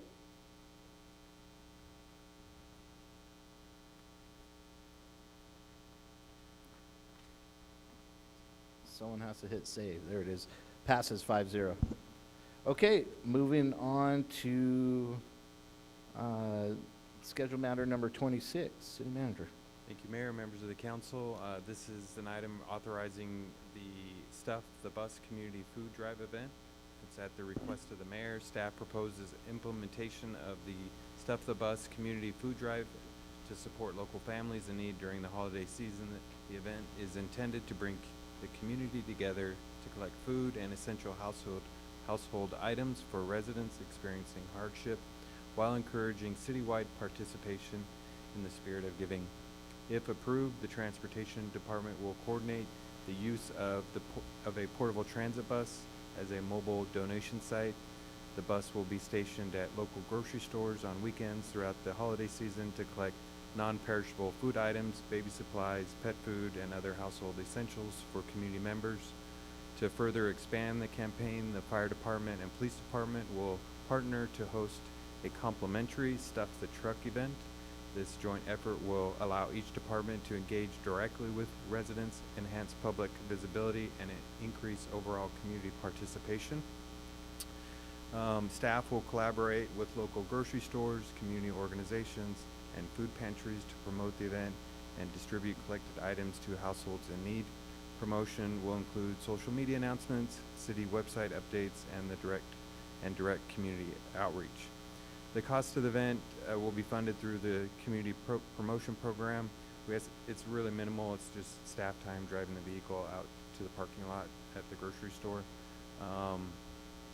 The combined Stuff the Bus and Stuff the Truck campaign mirrors successful community programs hosted by other cities across California and demonstrates Porterville's continued commitment to compassion, collaboration, and public service. Staff's recommendation that the City Council authorize the Stuff the Bus community food drive and companion Stuff the Truck events. That's the conclusion. Thank you, City Manager, and I'll bring it back to the council. You know,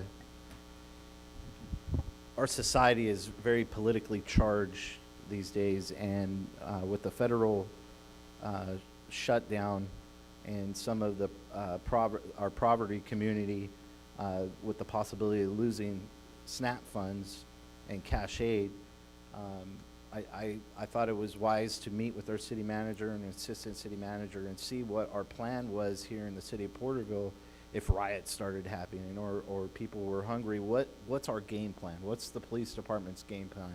What's our fire department's game plan? And I wanted to understand what we were going to do in situation that could be very hazardous, right? With people starving, people start making really bad decisions. And it's amazing to hear the plans that this city has engaged, the MOUs that we have to be able to buy water and food and supplies to help our community. But in reality, the county is going to lose $50 million a month in SNAP and cash aid. And that's going to impact around 15,000 of our community members. And so instead of being reactive, I thought it would be wise to be proactive. And so I called for the Fill the Bus event, and I just want to say thank you to city staff, police department, fire department, transit, everyone that came together to make this happen tonight, our first drive. I think we filled the bus halfway at least, and it was great to see. It's great to see our community come together. We have some cash donations tonight. And I also think I saw La Gente out bringing some food, which is just amazing, right? The people coming together as one. This is not people being hungry, people without supplies. It's not a left or a right issue. This is where the community comes together and we lead as one, as Portervillians, as Americans, and we take care of each other. And so I just appreciate everyone that can and will donate to this process, and I'm in full support of this.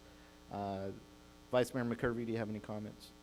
Well, I just really appreciate that you brought this forward, Mayor, and it's really great to see that we're able to do something with our resources to move this food around to where it can be used. I know that in our church we have a pantry in the fall. We've really boosted it up this year for the same reasons, and we saw several churches out here stuffing the bus tonight, and one of our churches and some of our neighbor churches. It's great to see the community come together and serve each other. This is what makes Porterville great. This is what unity is about. And it's really nice to see that we can pull together and rise above the politics of the day and just say, let's do the right thing. And the city can play a role in this.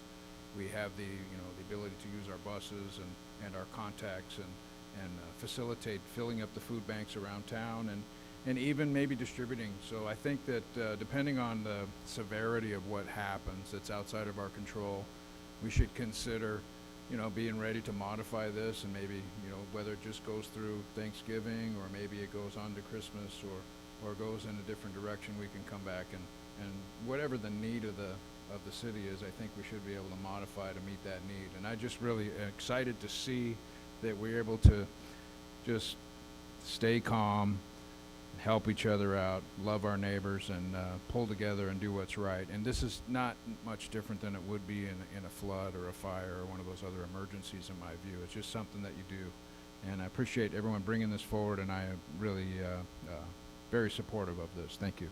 Thank you, Vice Mayor. Councilman Green, do you have any comments? No comment. Okay, Councilman Rivas? Yeah, thank you for bringing this to the highlight. I support this. This is who we are. We're a based council who is caring. We might not look or have see eye to eye on on some issues, but when it comes to helping out our neighbors, this is what we do. And with that, I'd like to say thank you to the fire station, the police, and everybody who assisted in this coming to fruition.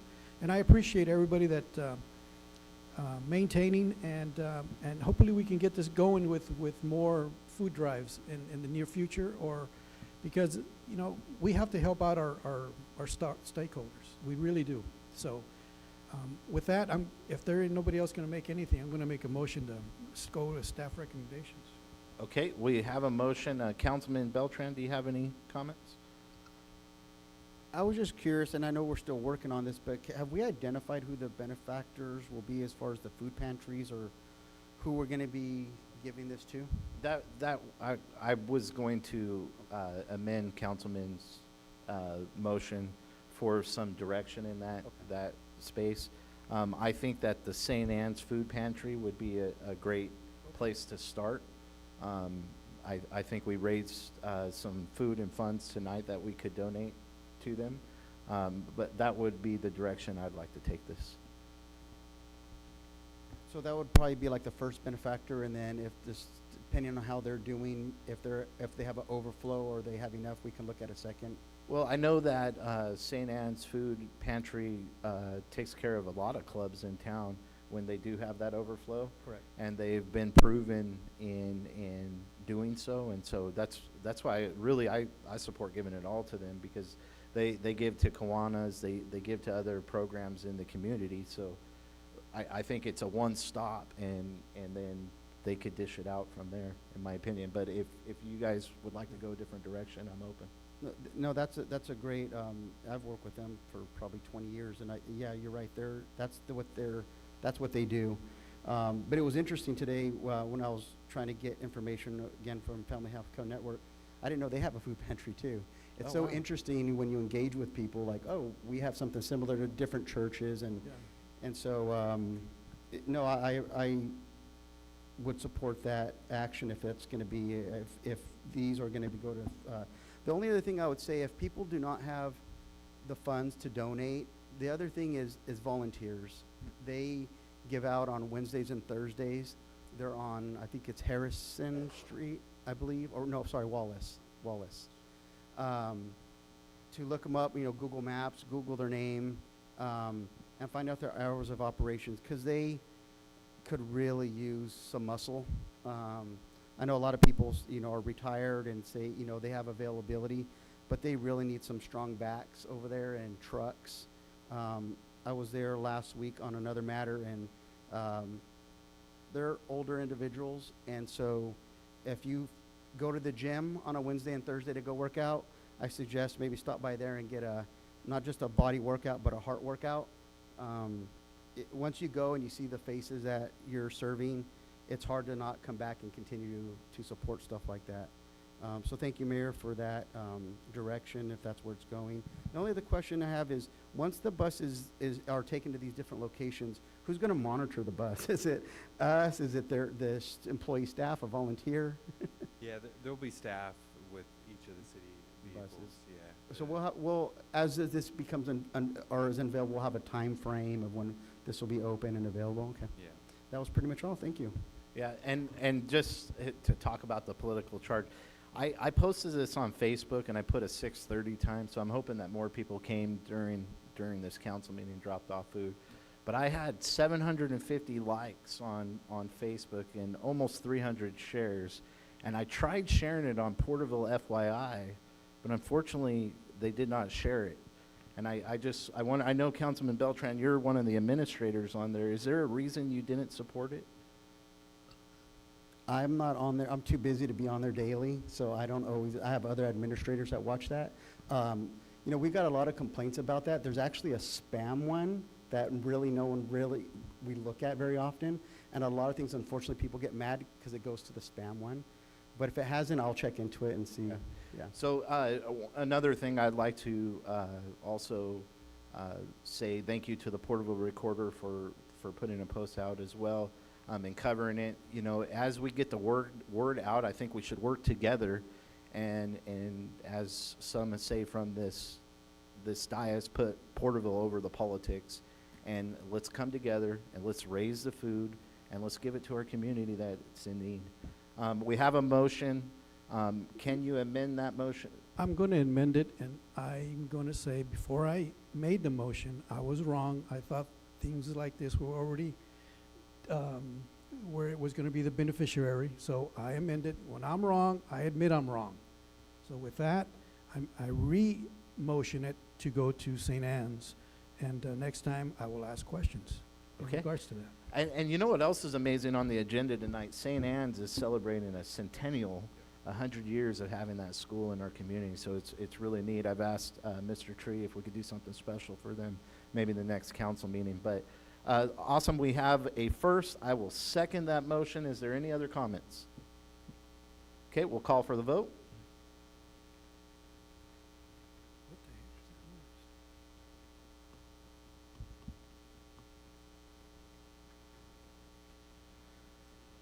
Okay, passes 5-0.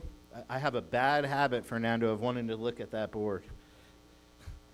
Okay, with that, we'll move on to scheduled matter number 27. City Manager. Thank you, Mayor. And before I get into the staff report, I previously acknowledged that the sound was probably from a car. It now appears that it's coming from one of our HVAC units. I called it. Yeah. It's one of a belt or something's out of whack. That's what's happening. We might want to hit the disconnect on that. We're looking into it. Apologies for the disruption. The meeting is going swimmingly tonight. So, on to the next item, which is the consideration of amendments to the City Council Procedural Handbook. The City Council Procedural Handbook serves as the guiding document for the Council's operating procedures, communication protocols, and standards for the use of city resources. Throughout the years, the city handbook has been reviewed and updated to reflect current practices involving legal standards and council direction. For example, in 2019, the city council reorganized the meeting procedures and improved readability. In 2022 and again in 2023, they included provisions related to social media practices, the council communication log, and responses to state and federal directives. And then finally, the last update to the City Council Procedural Handbook happened in December of 2023, which was to clarify the process for issuing city and council member proclamations. As part of the city's continued commitment to effective governance and clear communication, staff recommends that the City Council review the procedural handbook to consider adding language that provides clear and consistent guidance. For example, the use of city facilities, staff support, potentially city logo, and the city's official social media platforms, which are not defined necessarily in the procedural handbook. I think for historical reference, I mentioned that the procedural handbook was last updated in 2023. With the new city council, it's a good time to review it. That's a and great make opportunity. amendments. And that it's staff's recommendation that the city council review and discuss potential amendments to the city council procedural handbook and provide direction to staff and the city attorney regarding any desired revisions. Thank you, City Manager, and I'll bring it back to the council. And I'm going to go ahead and start on this. I know the Vice Mayor asked for this, and I'll give him the opportunity. But tonight we had individuals come in and accuse us of wanting to censor speech, to politicize this, and really all this council is trying to do is follow the procedural handbook. And so if you go to travel, meeting, and expenses, Section F, council members meeting with district constituents. No city funds or resources shall be used to pay for expenses related to meetings held by individual council members with their constituents unless prior approval is received from the council. This does not pertain to the city council members holding meetings in designated conference rooms at City Hall. Under no circumstances shall city funds or resources be used for campaign purposes. Mr. Tree, did the city have to expend funds through staff and other means to make this event happen? Councilman Beltran had requested a poster to be produced and the use of the gazebo. That was essentially for funds and facilities. So we've violated our procedural handbook? Well, potentially, if Councilman Beltran isn't. And really, I'm not trying to pick on you, Mr. Tree. My point being is that this has been brought up for a reason, right? Vice Mayor McCurvey, you brought this up. Go ahead and lead on it, sir. Well, you know, there's a lot of talk about following rules and stuff like that, and it's important that we all follow them. I think common sense is in order, and I think ethics and morals, we talk about this a lot. I mean, it's just common sense that you don't want to spend city funds to help yourself. I went to Mr. Councilman Beltran's event, and seemed like it was a good event. There wasn't anything said there that wasn't said in these chambers, it was professional. We shouldn't be paying for that, in my opinion, and neither should we be putting our city seal on those things. I think it's beneath the decorum of the city for any one of us to use the city seal for some sort of personal business. I personally had a town hall meeting recently. I didn't use the city seal. So I think it's an abuse of the city seal. I think it takes away from the city, and I think it's unethical. And so I would just say common sense, and I know there's a policy here, and it seems appropriate to say, you know, if someone wants to go and do this, ask for permission from the rest of the council so we all agree on it. And that wasn't done in this case. And so that's troubling. But we should all do the right thing, and we don't want to censor. I know in Congress, and they do strange things to censor other people, but we don't want to use this as a weapon. I just would encourage anyone that's sitting in this dais, and maybe it was overlooked, to make sure you know what you're doing, and make sure you're doing the ethical thing, and make sure you're following common sense, and make sure that you're not abusing your position and your privilege to be a city council member.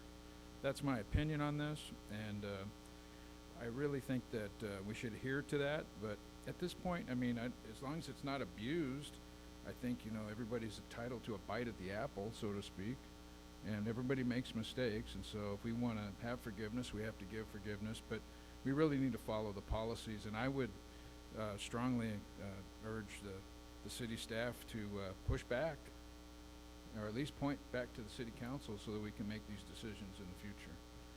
Yeah, and I could see why the forefathers in putting of this council would put something like this in this procedural handbook, and it's because when you come into an election year, you can use tools like this to run your campaign and use city funds and the city logo to cheat in many ways.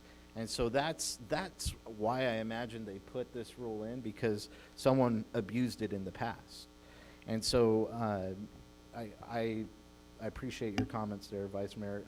Councilman Green, do you have any comments? No, sir, I don't. Thank you. Councilman Rivas, do you have any comments?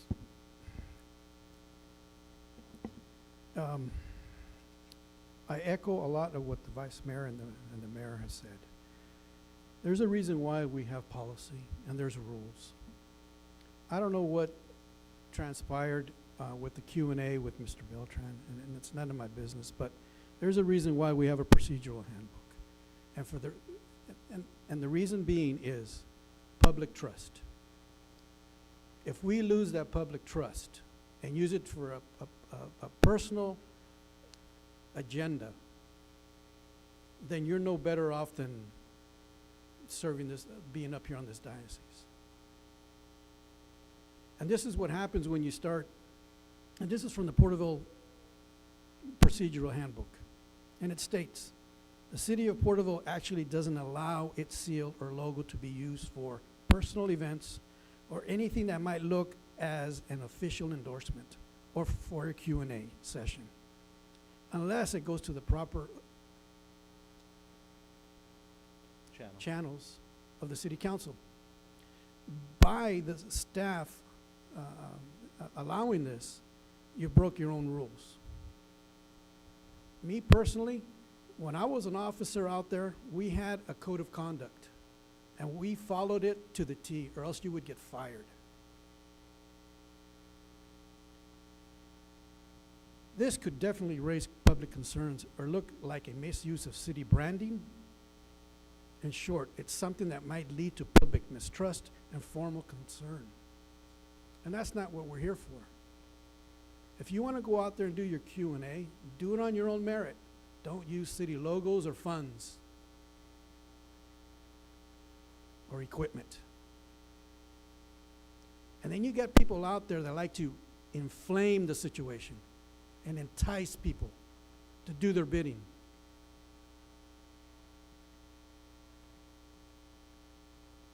If a council member uses city resources or staff for personal or unofficial business, it could definitely look like an abuse of power to the public.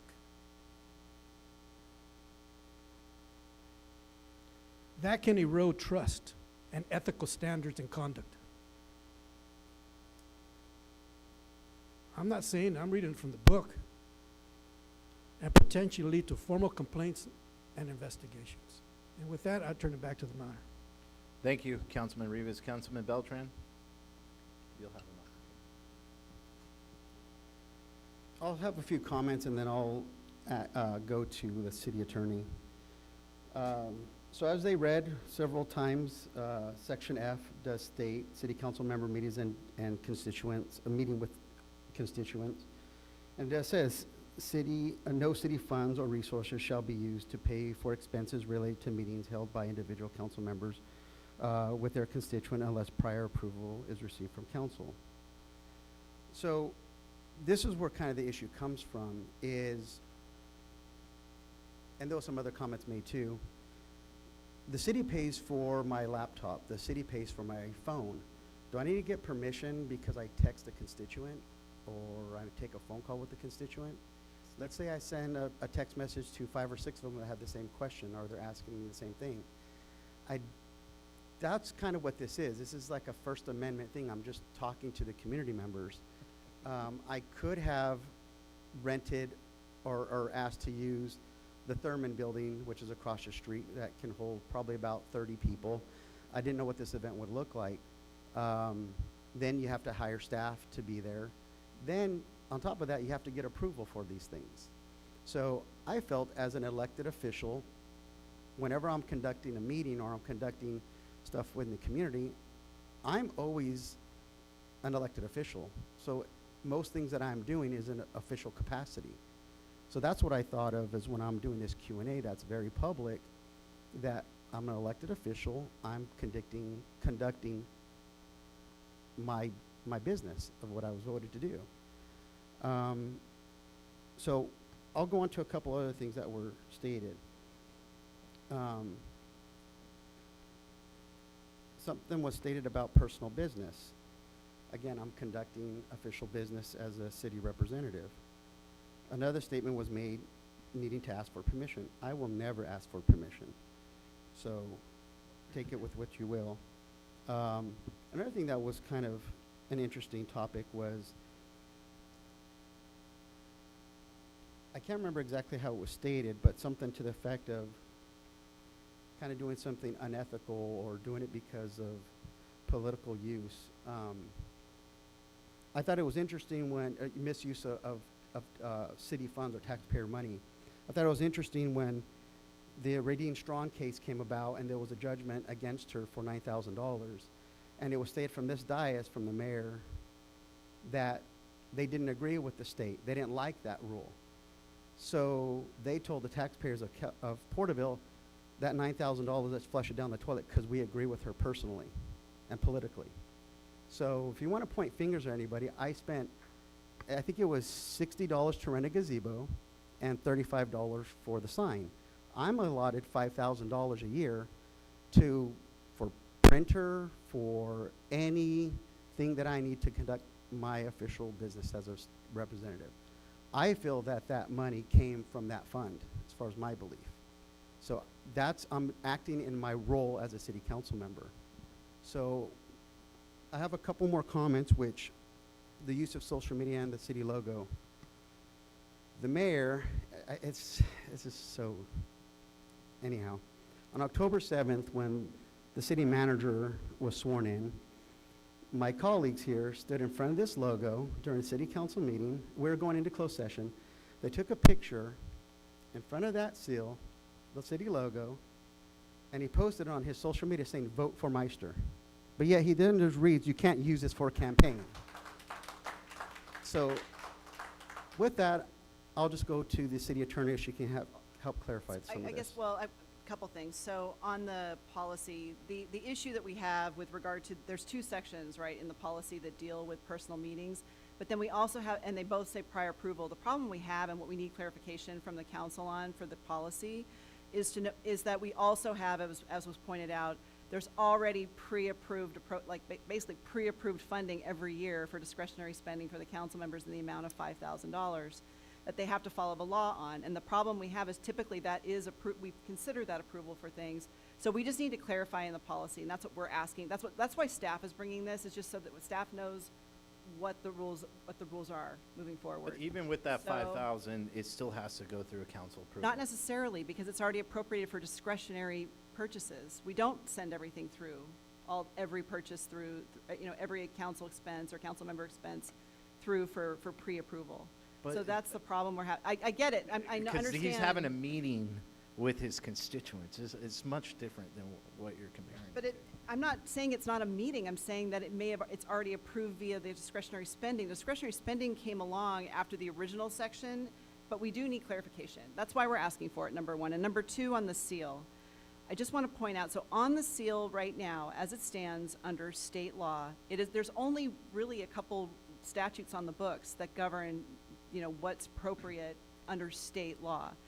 And to violate it, you basically have to utilize, put the seal on 200 pieces or more of campaign literature for it to be a violation under state law. That being said, there are many, many cities that have adopted restrictions on the use of the seal. And that would include, generally speaking, when there's prohibitions adopted by cities, they cover personal use, commercial use, restrictions on commercial use by others, personal use, and political campaign use. So those are areas that I think that the staff would actually really welcome clarity on as well. If we have direction, then we can put together some changes potentially for this for the policy on both those issues, as well as clarify the issue. Because we have had in the past, there have been times where the council members specifically have held forums outside of City Hall. And yes, it's been controversial every time, so it's not a new thing, but it hasn't happened so much that there's been this drive to actually adopt policy. I think now would be the time. Gotcha. So. Well, I think it's interesting, we've got to have a policy for everything, right? Ethics doesn't require a policy. But, I'll ask you a question. Yeah. And we might have to if somebody's going to abuse it, right? And that's where you guys are standing on this, is what I see. But in the FPPC, the use of the logo in a campaign, what's the rule on that? So the rule, it's under government code and the election code that basically says you cannot, and you have to go look at two different statutes to understand what it actually says. Right. Because it says don't use it in a mass mailing, or basically in a mailing or for campaign purposes. Right. But it defines the mailing to mean it has to be a mass mailing of over 200, and for it to be a violation or a crime, added to that there has to be intent to mislead the public.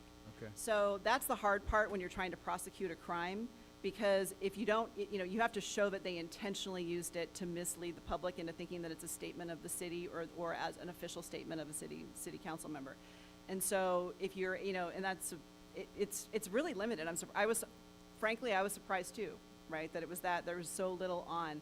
However, this is generally handled by local ordinances, and we do have a lot of leeway and flexibility on what you want to do. This is why I open it up with intent, because intent's hard to prove anything. So that's why you go back to ethics and common sense. And, I'm not really after anybody here. I just think it's inappropriate myself. And Councilman Beltran disagrees with me. And that's fine. But I think if it's going to be abused, we probably should change the policy so that we could exclude that and make it very clear so people don't abuse it if they're ethically challenged or whatever. So that's fine with me. I really wanted to pull this for a different reason, but this came out, and so I want to add this. In the order of business, I would like to make some adjustments to the order of business in our chambers. There's been a lot of disruption of late, And there's a lot of people that come in, and there's some things that we do at the beginning of the meeting that are really nice, where we recognize people, and then we go into the oral communications. What I'm thinking we ought to do is move the committee and commission reports and the staff and information reports up in front of oral communications, so oral communication is a little bit farther out, so that we can get into the city's business, and then the people that are here can engage in the city's business. But I don't want to just open up our meetings with bomb throwing every week. And I know that the mayor does a good job of allowing clapping and people to talk, and it's different from the past council where they would just be gaveling people down. But I think it's been abused a little bit, so I think if we change the sequence of this, it might be helpful in the flow of the meetings, and hopefully we can discourage some of that bomb throwing at the beginning. And I'd also like to make a suggestion that the oral communications at the end just be removed entirely. Okay. Was that a motion? Excuse me, ma'am, have a decorum. If you have comments, please provide them during oral communication. This is your first warning. Please be quiet, ma'am. So, was that a motion, Vice Mayor? Yeah, I would like to make, I said a lot. So the motion is to move committee and commission reports and staff informational reports to be before oral communications, so we can get into the city's business, and then people have a chance to comment on that city's business, and that would be helpful to the meeting. And I think it would help with the flow of the meeting. And I also would, I would like to consider in that motion that there's a third communications that's at the end. It's usually late at night. It's the other matters, oral communications. I think it's the third one. Are you talking for the council or for the? It's on page 7 it's the one right before council comments and It's adjournment. right before other matters. Yes. That's the oral communication you want to remove? You're talking about the AB 1234 oral communication? Right after AB Right after 1234. Right below it? Yes, that's my motion. Okay.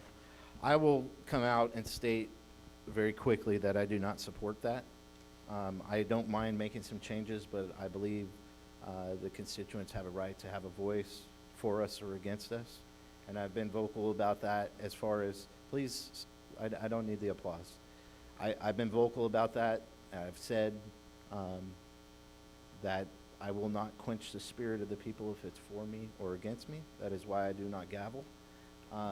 That is my position. When you are mayor, you can run it the way you would like to, and we've had that conversation. I do not support removing oral communication. I think it's vital that the people. No, I'm telling you what you're not going to get a motion from me on it, is what I'm saying. So with that, some things that I'd like to just talk about. I've had my own town hall meeting as well, and I did not use the city logo, and I did not use city funds. This process that's here, I think it's fine the way it is. It states clearly in section F. We could probably add, we'll add it, we can add on the other side, like on the budget item then. I think it just for future. I know that we all get it, but it's the future council, future staff, future council. So. Yeah. Well, I think it states clearly if you are to want to perform something like this, it has to go through the council. Here's the thing is, we would have supported Mr. Beltran doing this. I think it's a good thing to go and meet with your constituents. Now, in a campaign season, it's political. And so it's hard to go forward with that, and that's my view on it. I'm going to hold my own town halls, and the shot on the picture, I would like to state again, thank you, gentlemen, for your endorsements. And that's why we took a picture here. I'm interested, I think I need to look at some of that language and make sure what I did was legal. But if not, I may need to delete that post. So I think we'll double check. Right now, that doesn't violate the current statute on the books. Okay.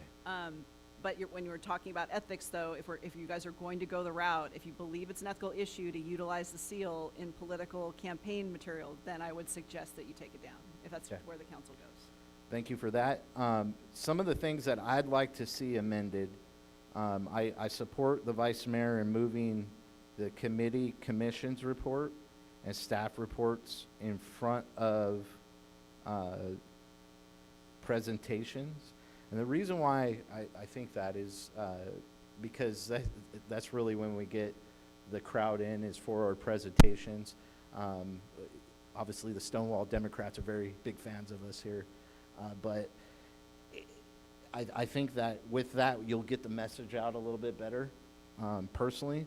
But I would also like to do, what I would like to do is add another council comments, or what we call other matters. In this procedural handbook, it's called council's comments. And so I think that we should have an opportunity, and really I got this idea from watching our county supervisors. They start with this, and so that way they could tell their constituents what they're doing in their communities at the beginning of the meeting when people are still there, because sometimes these meetings draw on for 6-7 hours and people don't stay, people don't watch the full distance on YouTube. So it'd give us an opportunity to say our piece and what we're doing in our community. So that would be my motion for change, is that we add council comments and move committee and commission reports and staff informational reports in front of presentations. That's my motion. You know, I think that's very well thought out, Mr. Mayor, and I will second that motion. Okay, we have a first and a second. Are there any other comments? I'll take another Let me- bite. Oh, go ahead. Go ahead.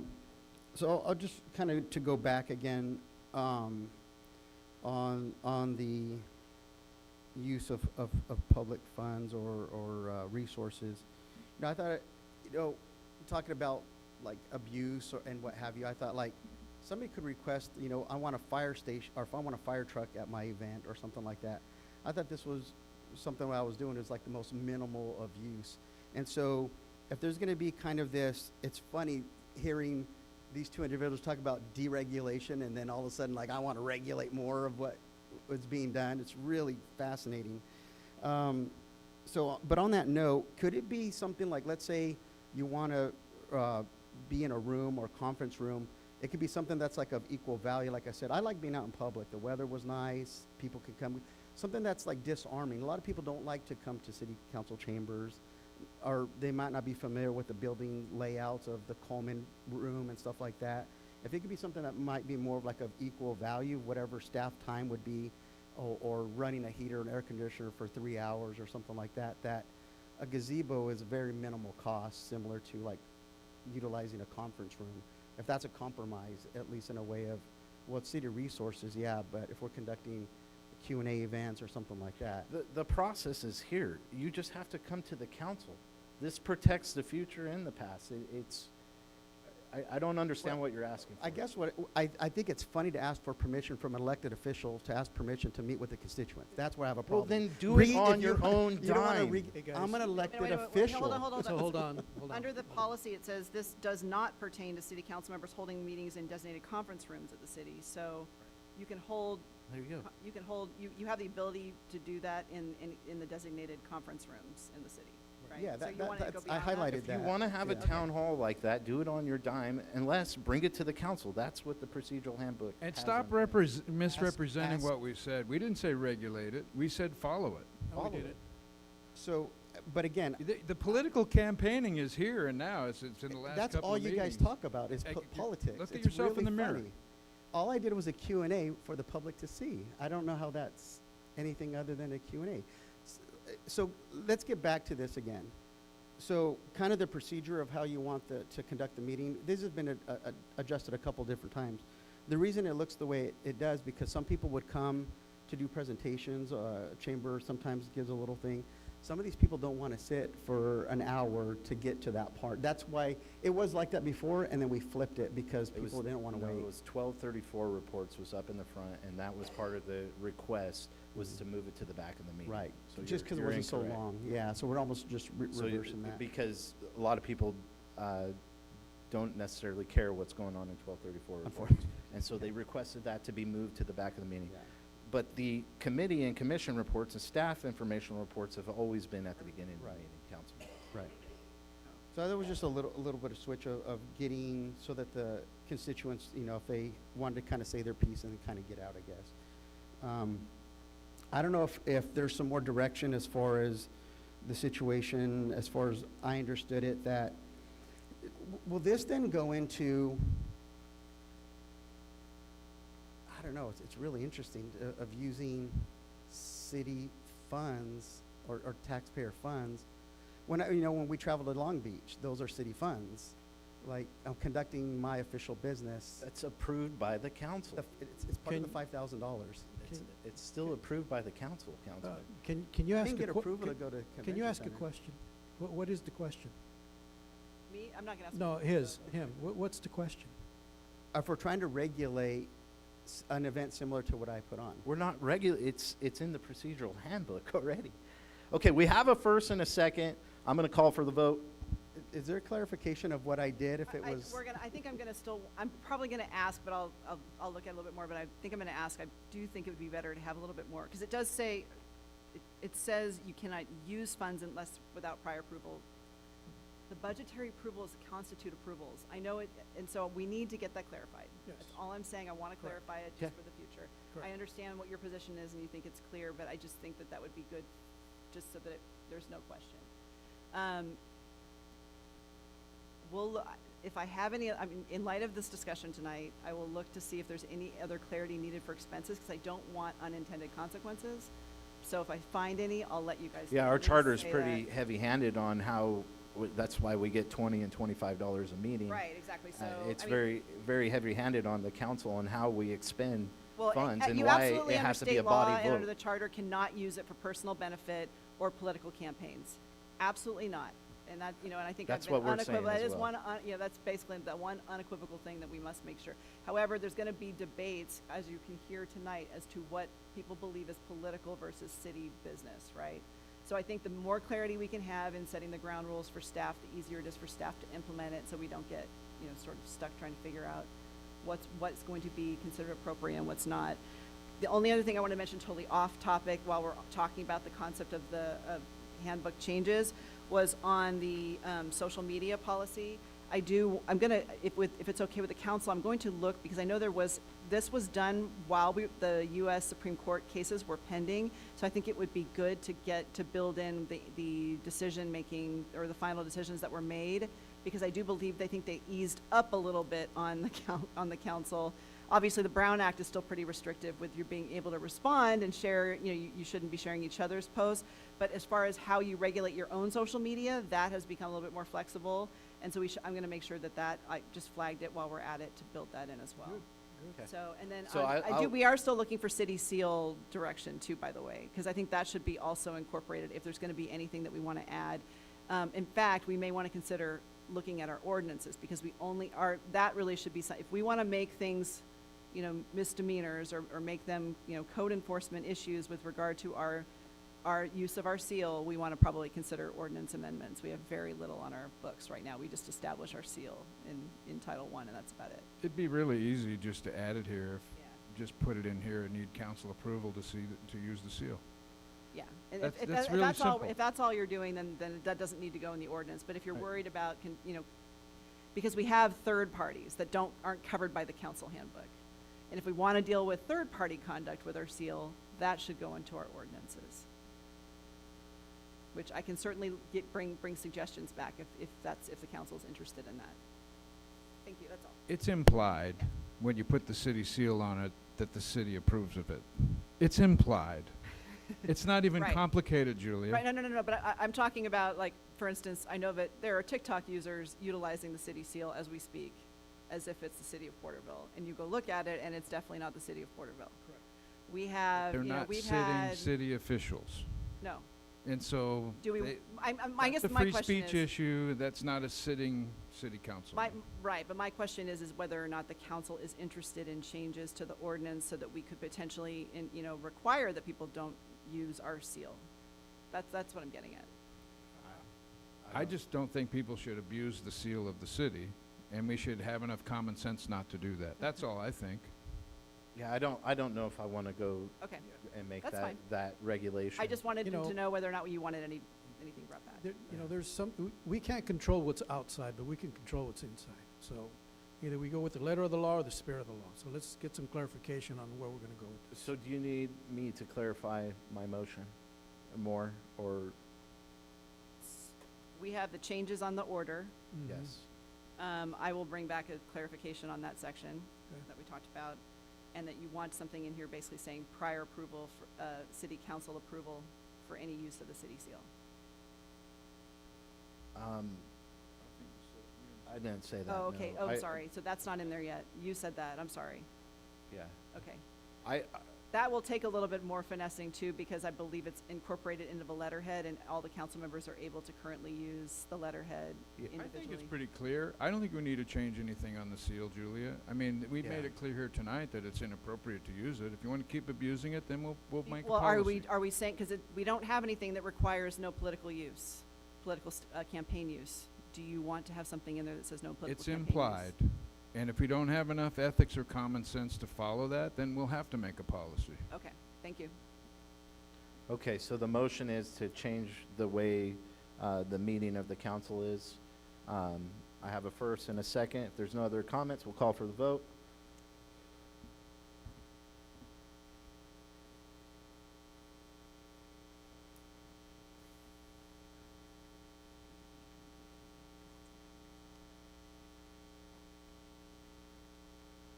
Passes 4-1. Okay, with that, we're moving on to schedule matter number 1. City manager. Thank you, Mayor, member of the council. This item was pulled by Vice Mayor. Happy to answer any questions. I can read the staff report if you'd like, but essentially, it's authorization to purchase the fiscal year 25-26 replacement equipment by negotiation. Okay, Vice Mayor McCurvey, you pulled this item. Go ahead and lead on it. I want to have at least have a discussion on it, but I may make a motion at the end, and that is this. I guess it's become tradition since 1987. This is Resolution 9, Resolution number 122.87. And so it's become a tradition since 1987 that right after we pass the budget, or somewhere after we pass the budget, that we bring forth a bunch of spending and allow it or sanction it or pass it forward without going through the regular scrutiny that we would do on a $5,000 basis. And so when I look at this, if I looked at any one of these items here, they're all over 5,000, except for the servers, 5,000. You've got 250,000 here, 250,000 there. We got 100,000 here. We got 500,000 there, and there's no bid information. We don't know what it is we're approving, and is it local spending? Is it the best price? These are the things we do on a normal basis, but there seems to be something here, and this caught my eye. So why would we put this and just say, okay, let's go spend 1.5 million without going through all that process in one vote, and just allow the city to go and do that spending? I think it goes against the fealty of the charter. So I'd really like to trust that all of this is well spent, but I don't have a chance to look at it or review it, and so it's a concern for me, and I'd just like to open this up to the council and see if there's an appetite for removing this resolution entirely. Okay, thank you, Vice Mayor. And just, it's not 1.5, it's 978,000, but that's still a lot of money without I exaggerated. going through. And so it's a great point. Councilman Rivas, do you have any comments? I only have one comment, and I echo on what the Vice Mayor said. On these charts that I'm looking at, everything's highlighted, and I don't like signing off on a blank check as to if this has been going on since 1987. I like to know what we're buying. I like to go through the 3 bid process like it should be. I think we should remove this resolution, and I just need some clarification on these charts.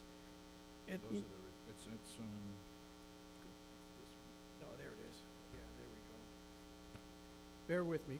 I'll pass it back to you, Mayor. Let me Okay. make sure I get you guys make some good points. I find it interesting that our charter says if it's 5,000 or more, it has to come through the council.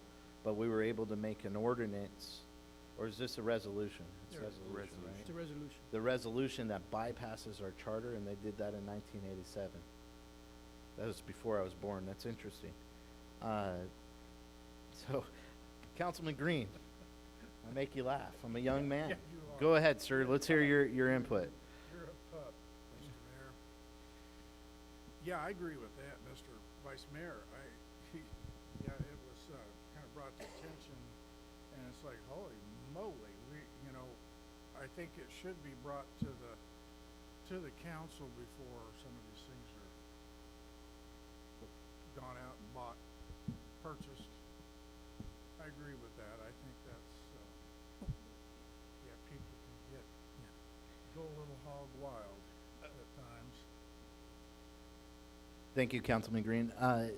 Just the process in getting these quotes, Mr. Tree, or city manager, I imagine we went through a 3-bid process and we came back with the lowest quotes, and that's what we're seeing? Yeah, that's standard practice. That's standard practice, okay. I just wanted to put that out there. But we still don't get to see those quotes, where they were bought, if it was local or non-local, and I know this council really supports local buying. Councilman Beltran, do you have any comments? Okay. You know, I personally, and this was more for other matters, I'm saddened to see this get pulled because, and this is just one item, the $180,000 for the street signals, signs, stencil truck. I personally went out, and I'll talk about it a little more in other matters, but I got to go and do a ride-along with our streets department this on Monday, and that is a tool that they need, and it's flawed. It's got some issues. So I'm just stating that. I'm not saying that justifies spending the $1 million without seeing the process forward. With that, I'm looking for a motion. You pulled it. How do you guys want to go forward with this? Mr. City Manager, can you add the detail to these? Yeah, what we can do, if it's the council's desire to disband the resolution or cancel the resolution, it would be standard practice that when the department has a need to move forward with an item that's identified in the budget, that they prepare a staff report with appropriate quotes, and then bring it to council for approval. It's pretty easy. You can do that. Well, I don't want to belabor the point. I want to trust the decisions that are being made by the staff. It's just, when you see the large dollar figures here, I don't want to just rubber stamp these things without having some more information. And I trust that if you're going through the 3-bid process, we don't get to look at the local, that I wouldn't want to pull this resolution tonight, but it raises some concerns, and I'd really like to see that information just to make sure that nobody's sneaking anything into this thing. Yeah, we can, each item we can bring, even though, let's say it's approval to negotiate these purchases, we will bring each item at the appropriate time for final council authorization. No problem. And that sounds pretty easy. So we can go forward and then just get a final sign off on it? Okay. Just to clarify too, I think they all are following our proper purchase procedures pursuant to the charter and our procurement processes. It's just that we weren't bringing them, every single one individually with regard to that process, to the city council. Instead, it was being done by this blanket resolution. But there's no problem with providing more information if that's what the council wants. Does that satisfy enough oversight on the issue, fellas? Not for me. Okay, so looking for a motion. Well, I'm going to motion that we go with staff recommendations with the guidance on what we're going to get in the future. Okay, I'll second that. we have a first and a second. If there's no other discussion, we'll call for the vote.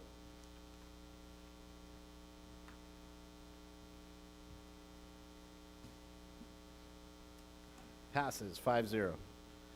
Okay, moving on to 12:30 reports. This is the time for all AB 1234 reports required pursuant to government code. Tulare County Economic Development Corporation. I did not attend. Ms. Calderon, no update? It's Staff didn't attend. We did Staff not. did not attend either. Well, that makes sense because we pulled out, right? Okay. Downtown Porterville Committee. I actually got to watch this. I thought it was a great meeting. Vice Mayor McCurvey. Yeah, great meeting. We continue to make steady progress on the brainstorming, and I'm really excited to be able to come back and say that we've already made some great headway on the framing out and fleshing out what we want our downtown to be and what that's going to look like. So I encourage everyone to go on and look at that video. We're moving towards some discussions on trash enclosures because of the difficulty with illegal dumping in our alleyways downtown and some of the other issues that we face with trash. As we continue to focus on downtown, we know that we can lift up the downtown, but we know as we do that, the parking's going to be a challenge. So we're starting a parking discussion. And one of the ways we're leading into that is we believe that people are going to have to get used to parking behind Main Street and walking to Main Street. And we're not down the road on that discussion, but we know that if there's a lot more people down on Main Street, the parkings continue to be a bottleneck. And so expectations about getting a parking space, and we're looking at some handicap parking as well. Very important discussions we're having as far as things for expectations, and I really would encourage everyone to go and watch the video and see for yourself those discussions. We came up with a lot of great things, and we'll be producing some things to recommend to the council. And Stan, what do you think? What was your highlight from the meeting? You have anything? Well, I missed Mr. Horowitz not being there. He's always a kick. Ed, no, I don't really. I think, like you said, there's still a lot of energy in the room, and that's good. And hopefully we can maintain that energy from all those folks. But I'm really pleased. It's a good bunch of people. I enjoy it. I enjoy your leadership, Ed, and I appreciate it. And I guess I don't know, when is our next meeting, sir? So the next meeting, and I'm glad you brought it up, we're going to move. It's normally the fourth Thursday of the month. It's going to be the third Thursday in November and the third Thursday in December because of the holidays. And so look forward to having folks there. You can come and speak and get on the record in that meeting as well. Okay, thank you, Vice Mayor McCurvey and Councilman Green. Moving on to Porterville Developmental Center Advisory Board, Vice Mayor McCurvey. I had the pleasure of attending the Porterville Developmental Center Advisory Board and doing a tour of the developmental center. It was several hours. I got to meet a lot of great people and actually saw some of my old friends from high school that I hadn't seen in quite a few years that are now directors out there. It was a great tour. There's so many resources up there. They're doing some innovative things, and it's nice to see that they have an excellent print shop. They got an excellent wood shop. They're producing some things and helping to reform and help those guys to get back into society out there. It's just a great operation. It's amazing. I think they spend about the same amount as our city, about $190 million a year. They have a city up there, and they have everything. They've got a jail. They've got a fire department, they got a hospital, they got a print shop, they got everything you could ever imagine. It's very self-sustained. It's the only one, well, there's actually two. For those of you that have been out there, it's the only one, it's the central one in California, and all the counties in California send their folks there. And it's very unique in that way. And there's some talk about some rehabilitation with maybe doing some farming down by the old area where they used to fish. And there was some great optimistic talk and discussion about producing some vegetables and some output that we might be able to use in some sort of a farmer's market in the future. So some visionary talk there. It was excellent to spend that time with them and get to know them because they're a big part of our community. Amazing. I think there's over 1,300 people that work there that are part of our community, and it's great to bridge the gap. I got to see Virginia Garola there. She's on the board, and Gary Johnson and several others that I've can't remember their names at this moment, but it was a great event and a lot of collaboration. It's amazing what they do up there, and they're a big part of our community. So I just wanted to say thank you, Mr. City Manager, for driving us up there. Appreciate that. And the hard part was they confiscated our phones. So we went into the secure area, and then we were a little bit worried about 3.5 hours in because we were hoping there wasn't any emergency. I had my work phone and my city phone, and fortunately there was no major issues. But it was nice to be without the phone, quite frankly, but it was also unnerving to know if somebody was trying to get a hold of us, we were unavailable. Maybe you could add something to that, Mr. Tree? I really enjoyed collaborating and getting to know their executive director. I think there's a lot of opportunity for partnership, just as you mentioned, and looking forward to future endeavors with them. Thank you for that report, and something I had heard that the city of Porterville, in one of the gentleman's tenure, has never came and did anything like that there at PDC, so hats off to you guys. Okay, with that, we'll go on to the Thule Sub-Basin Policy Meeting. Councilman Green. Yes, sir. The Thule Sub-Basin Policy Meeting was held at the Lower Thule Irrigation District out at Tipton. Essentially, the meeting was all closed session, and there were really no actions to report, but just to give you kind of an overview, what the focus is of these meetings is to get all of the irrigation districts in the Thule Sub-Basin area, which begins somewhere just up in the Strathmore area, all the way to county line, out to the O'Dairy Road, which is out past the prison. And the city of Corcoran's not in the Thule Sub-Basin. And then it goes east so far. But, and basically the focus of the meeting is to get all the irrigation districts together and getting working in concert to try to help get the Eastern Thule GSA out of the state's probationary situation that we're in. So that's the focus of the meeting, and I do not have a date when the next meeting is. It will be coming later, so thank you. Thank you, Councilman Green. Military Banner Committee, we attended that October 30th. We started with the approval of draft minutes from the April 23rd meeting. Then we went into retired banner retention.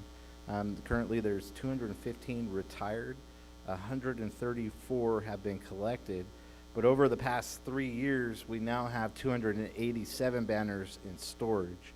And so there's a 3-year holding period on that, and city staff has tried to contact some of these individuals with their banners. This year, there's 40 that'll be discarded. And so we had discussions on how to go forward with that. We're wanting to work with American Legion. There were talks, and we gave direction to staff to talk with American Legion. And if American Legion would like to pursue the families to get them those banners, that would be great. But we want to discard these banners properly. We don't want to just throw them in the trash. So we're hoping that American Legion can burn them similar to the way they burned the flag on Flag Day. Work orders, only 45 work orders this year compared to last year. We had 112. So staff has taken a different direction in how we're maintaining these using different zip ties and tools, and so it's showing to work well, right? And so great job for staff on that. Outlook for the 2026 banner program, December 1st to February 2nd for the new banners. It's $260 for a new banner, $160 for a renewal. This is a great opportunity if you have a parent or friend that is military, that's a veteran, that's retired military, this is a great birthday gift or Christmas gift, something that highlights them, and then also it beautifies our community and represents the all-America city that we live in. And so I would incentivize people to purchase these banners and get their family members up around the city. There are more locations, and we're ready for business. Something else I really love about this program is it's all local. The banners are bought local. They are hand sewed together locally. These are all local businesses, and then our city crews installs them. So it's solely local, which is an amazing thing. With that and other matters, this is a ad hoc committee, and we feel that the city staff has got us in a position and in a direction that we no longer need to meet. If there is an issue that comes up with the banners, I think that council can just bring it, staff can just bring it to the council, and we could address it in the future if issues come up. But like I said, there's a layout of where all the military banners are throughout the city. There's a map and the dates on all of these, and I feel that staff has this under control, so we will be dissolving the military banner committee, and that was voted on as well. Okay, we'll move on to oral communication. Please come forward now if you have any comments. Brock Neely, address on record. I find it interesting that you talk about following regulations and everything, and on October 11th you had an event that you did not get your permit in 30 days prior like code says. And in that, on each end of the event, you had great big buses with the city logo on them. Now, who paid for the use of those buses? That was a political event, and we had buses there with the city logo on them. Don't chastise him for using the logo if you're going to use it improperly. Thank you, Mr. Neely. Is there anyone else?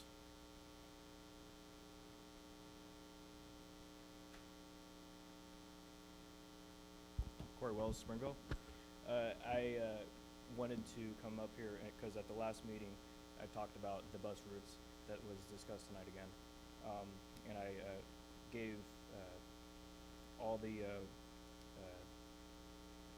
praise to the staff that worked hard on it, and they always work hard. But I also heard at the last meeting what Mr. Rivas, Councilmember Rivas, worked very hard in his work following the buses around, and it was certainly really impressive to hear him come out and work that hard to serve his constituents in all of Porterville to improve the use of the bus and to bring about the recomposing of the bus routes. So that's really great.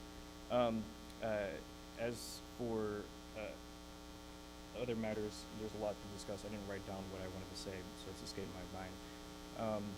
But I was listening to the discussion on the use of the city seal and campaign funds, and the city attorney did a great job in explaining kind of the dynamics there, and I'm in agreement with her that really there should be some refinement when it comes to the use of the city seal.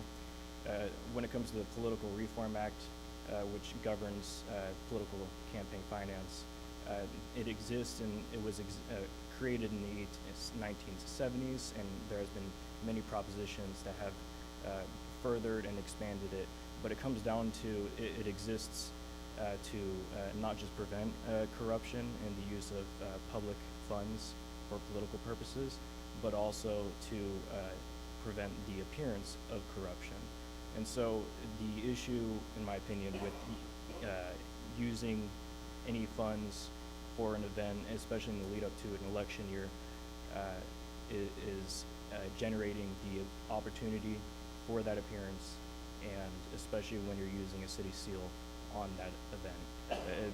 opens it up for potential abuse, not just here, but it sounds like there was some abuse in the past, and that further down the road there could be more opportunities for that abuse.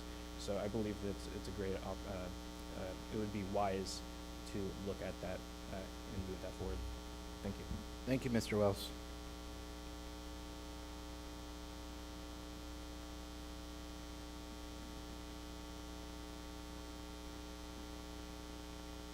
Good evening, Council. Scott Buller, address is on record. I apologize, I do not have your handbook in front of me, but I did attend Raymond's question and answer session on Saturday. It was very nice. The constituents of Porterville could ask questions. We can't do that in city council meetings. We can't have a discussion with you. We can state our feelings, we can state our opinions, but we don't get any response from you. It was nice. Maybe we could all do one. Maybe the council could have a question and answer series quarterly for the public to come in and ask. It's great form of communication. So thank you, Ray, for doing that. It was very well presented. I would also like to see 5 grown men who represent the city get along for one meeting. The arguing, the bickering, the putting each other down, it's just, as we sit out here and we see it, it's not too appealing. So maybe that's something we can look into. You represent the city, you represent the people. It's okay to agree to disagree. Okay, respect is a really, really big word. If we have to, sometimes we have to take a breath and slow down and think our thoughts, right? But I would like to see 5 councilmen up there work together as a team and pull together and work as a support our city. Thank you. Thank you, Mr. Bowler.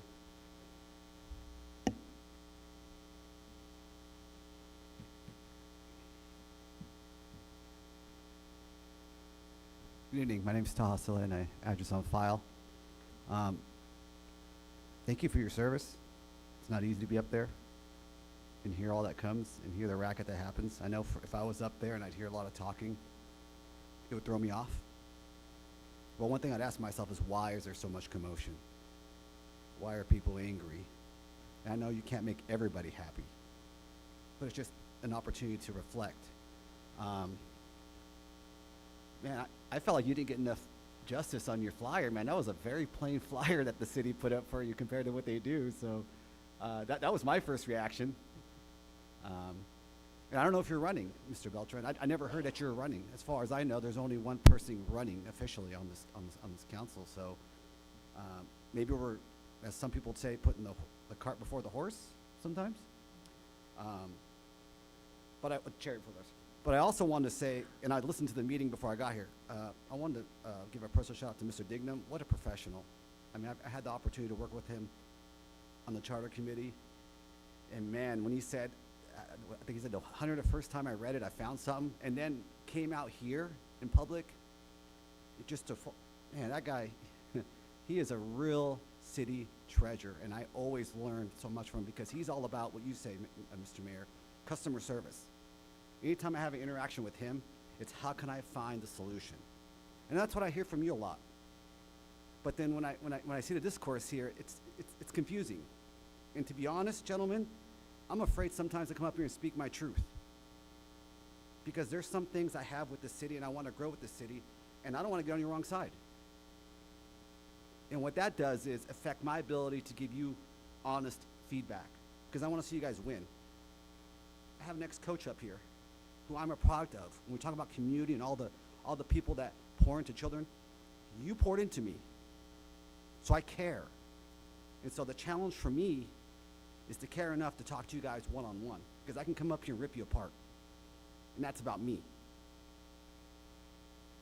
So it is hard to see you gentlemen not work cohesively, because we are in a divided world. But we can respect each other. And we can have discourse. But when we try to play I got you and it doesn't work, it's okay to say, hey, I messed up. Maybe I have something against you. Maybe you're not my guy.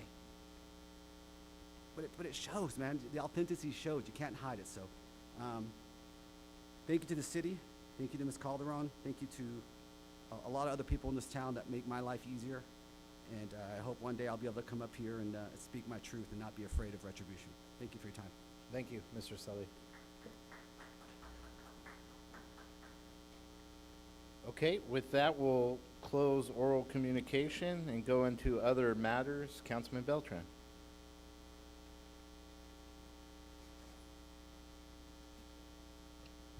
I just have a few things. One is obviously the upcoming Veterans Day Parade on November 11th. Let's just look forward to that. And following that, the Panorama event at Granite Hills High School. So I hope all the community can come out and enjoy that. Hopefully the weather is great. And if not, it's going to be televised, and we'll be publicizing that where it can be located. Let's see. Oh, one other little matter, similar to the Q&A event that I put on. Thank you, Scott. You spoke a little bit to what the whole purpose is we don't get to engage. You know, I usually engage with people when I'm at the grocery store, at a restaurant, when I don't want to engage, you know. And so kind of a little caveat to that is I'll also be on a local podcast. It's called Rumor Has It. It's on Spotify. I'll be on there on November 10th. And they just say a lot of stuff in the community. They're just regular two ladies that talk about just different random things. And they happened to talk about the city a couple of weeks back. And somebody shared it with me, and I was like, wow, that's a lot of not good information. And it comes from lack of knowledge, not because they don't care or trying to spread rumors. Like I said, rumor has it. It's just stuff that, again, the constituents hear, but they don't know how to either get a hold of us. They are, you know, coming up to the mic, it's kind of intimidating sometimes. I don't like that we sit above you guys. So that was part of the whole event, is just to have just a human connection with, we agree or disagree. But in here we get 30 seconds, you know, and sometimes that's not enough to explain situations or to let somebody, I know a lot of the things is just let somebody vent, you know, and sometimes 3 minutes is enough, sometimes they need an hour. And so, although there was some questions about what the event was and all that type of stuff, I really would encourage my fellow council members to do these. It's really fun.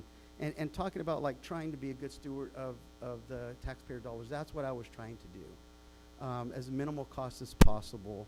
And kind of to that was, I'm not running a second term. So let's kind of get that out there, this is political or political theater and all this kind of comments, you know. I wasn't really going to officially announce until December. But, you know, this is kind of just the process of, you know, questioning what somebody else does. You know, I like that the vice mayor pulled the first item, item 1 on the agenda, because there's this checks and balance, and a lot of it comes back to trust. You know, the constituents want to trust the council members up here, council member want to trust staff and directors and departments, and it all has to come together. And sometimes it's a little awkward to get to know each other and honestly trust each other, and that what we're trying to ultimately have a great product for the citizens. And so I wish my fellow colleagues can look at what inspired that event and the initiative that I plan to do, and I plan to do it monthly. Maybe I'll just come with an agenda item that has every month, but I don't know what my schedule will look like, so it's hard to 2 weeks, 3 weeks ahead of time to know what my flexibility is. And so, but I would really welcome that opportunity. I don't want to go to a political party. I don't want to go to a nonprofit or citizen say, hey, pay for my thing, because who knows what their agenda is. You know, this is coming, if it's coming out of my funds, then people don't have to know, well, who's supporting him? Why is he doing this? There's no agenda behind me. You know, if I have a town hall and some event, well, that was several $100s, or who paid for the food, or who published or made all these flyers. There's no affiliation with any organization. It's just grassroots. It's just me and a mic, or that I didn't even use a mic. It was just my voice. And so I would just open the opportunity for my colleagues to really look into maybe something like that. It's really good to get out there and hear people and let them just vent. It was really neat. So I'll end with that. Thank you. Thank you, Councilman Beltran. Councilman Rivas?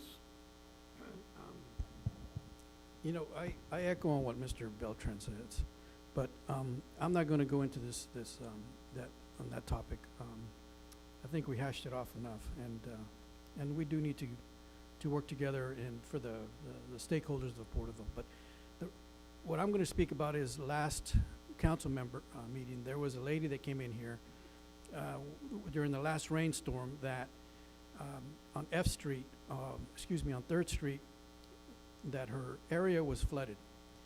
And some of the stuff that she was saying was inaccurate in regards to portraying it as though we knew about it already. Well, unfortunately, I tried to get a hold of her before she left the area. I got a hold of her the day after, and I found out that she submitted this complaint 2 years ago.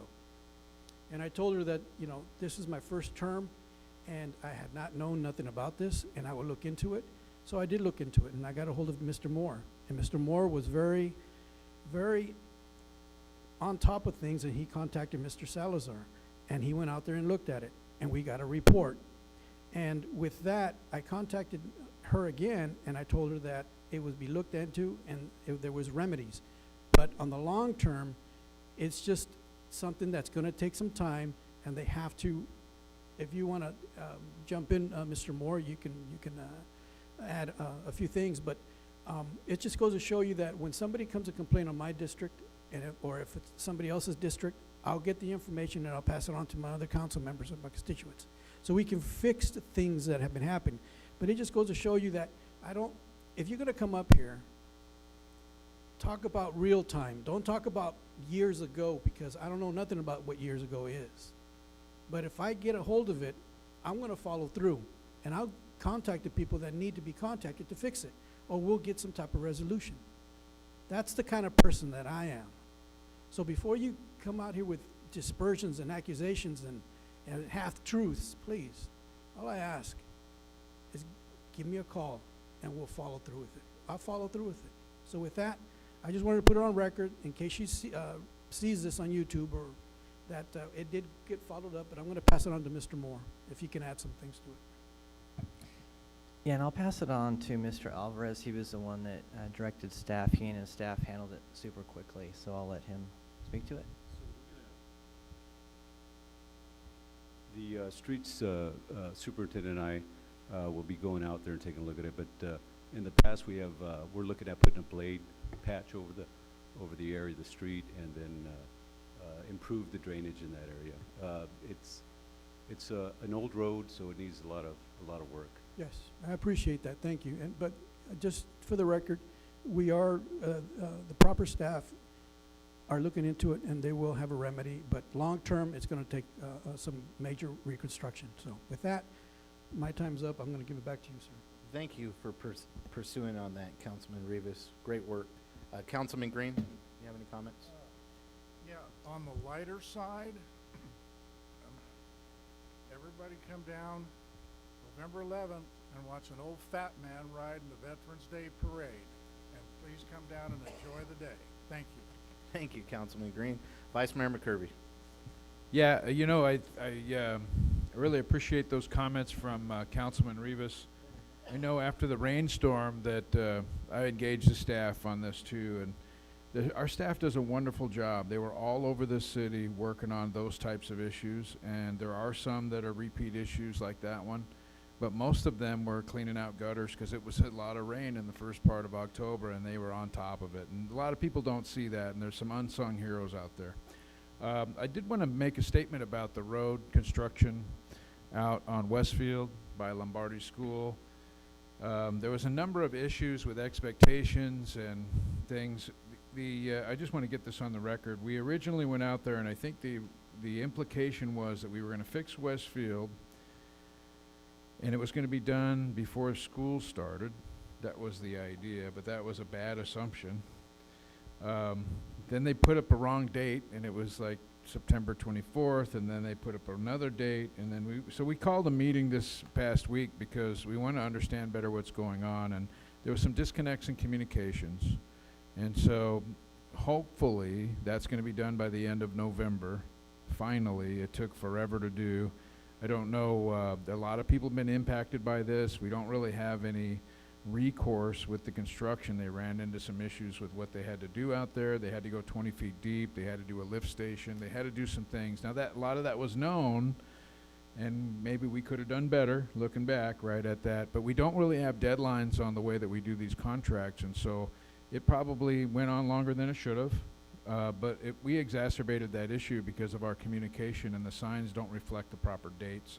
There's a lot of frustration out there, and I've talked to a lot of my constituents about it, and just want to set the record straight. We believe that it's going to get done. I was out there looking at it today. They're doing some cement pours, and hopefully by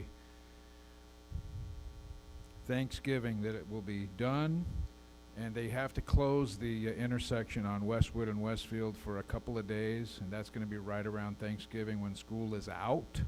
So really working hard with the builder and with our planning department to make sure that we can get that thing across the finish line and get that impact in that part of the community, because it's creating a lot of extra driving for everybody and a lot of inconvenience. And fortunately, we haven't had any serious incidents or issues, but it's taken far too long. And a lot of it is something we can do better in our city, but it's also communication. And so we did have them go out and send out some flyers and apologies and reset the date so people know how to plan when that's going to be open again. The Stuff the Bus program is phenomenal. It's just basic. It's community spirit. And you know, as people start talking about this, because like, hey, what are the resources? I think we have 45 churches in our city. A lot of those churches have small pantries for folks that are associated with the churches. And then we have the big one at St. Anne's. And it's great to see that we're pulling together as a community to do that, because that's what Porterville's all about. It's community. And I'm really glad and humbled and honored to be able to be part of that. And my church contributed to that, and we'll continue to support that in any way that we can. I love trick-or-treating this year. Lots of families, lots of kids, lots of great costumes. I love giving out candy because it's like a parade at my house. They just come and we get to interact with the neighbors and folks that come in. Another great Halloween this year, trick-or-treating. It was great to see Maria Chavez here tonight from BADS saying thank you in the community. COVID almost killed BADS. BADS was on life support for many years. I worked with them to do some things before I got elected to help to build that organization up. It's great to hear that they're finally on their feet and they're starting to grow. They're a great part of our community. And remember, they take care of the caregivers.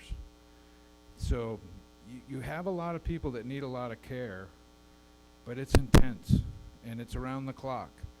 And when you have a place like BADS, and I know we have one up in Springville too, where they can give the caregivers a break, it's really helpful for those folks out there that need that help. And I just want to say thanks to Maria for all the hard work that she's done as the new CEO over there, and great to see them now starting to recover from all the bad things that happened during COVID and the restrictions that they had.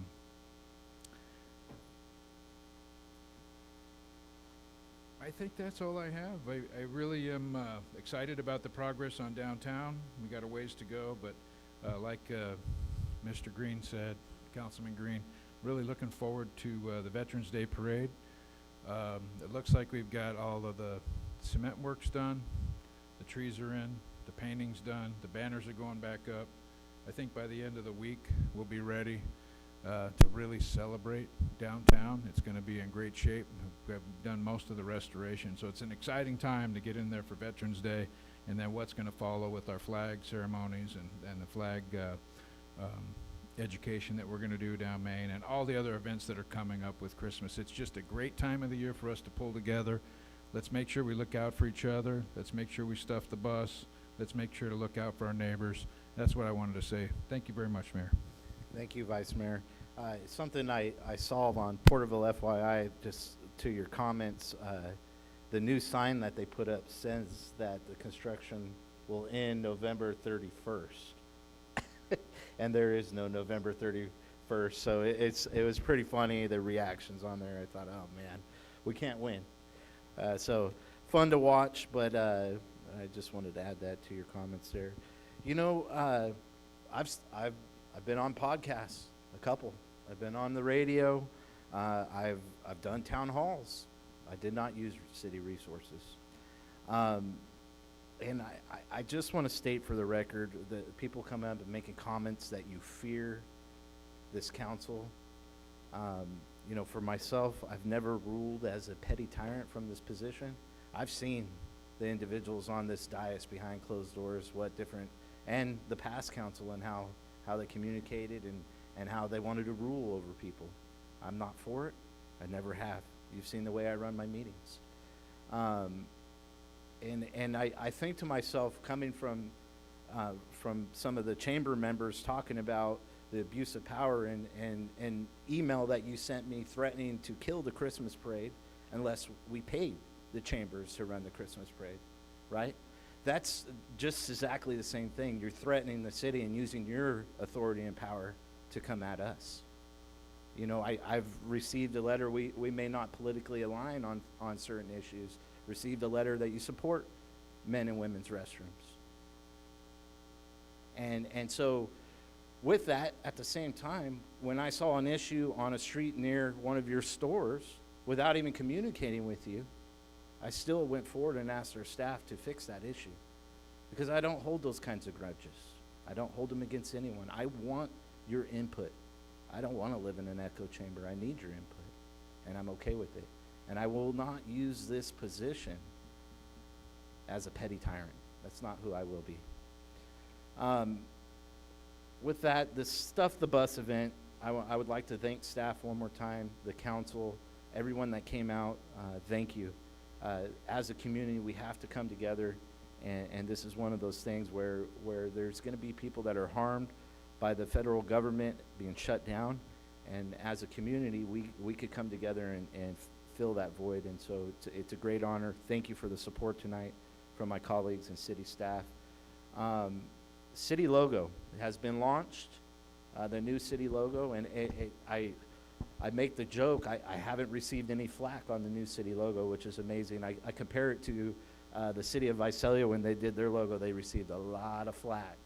And so it's great to see the community and this council, city staff, and really it was a community event. We had Porterville College, we had PUSD, Burton, the museum, the women of the American Revolution. A lot of people from around the community built that logo, and I believe that's why it's had such great success. It's really just a great honor to be a part of that. There was some talk about the voter ID. You know, this fight has only just begun. It's going to get appealed. It's going to go to higher courts. It's only beginning. And so I'm looking to see what happens in the future. I think voter ID is crucial for our country. We need it. You know, I can't buy alcohol without an ID. I can't drive my car without an ID. Something that comes as sacred as our elections, I think voter ID is important, very important. Unfortunately, I injured myself the last week, and so I missed some events that I really wanted to go to.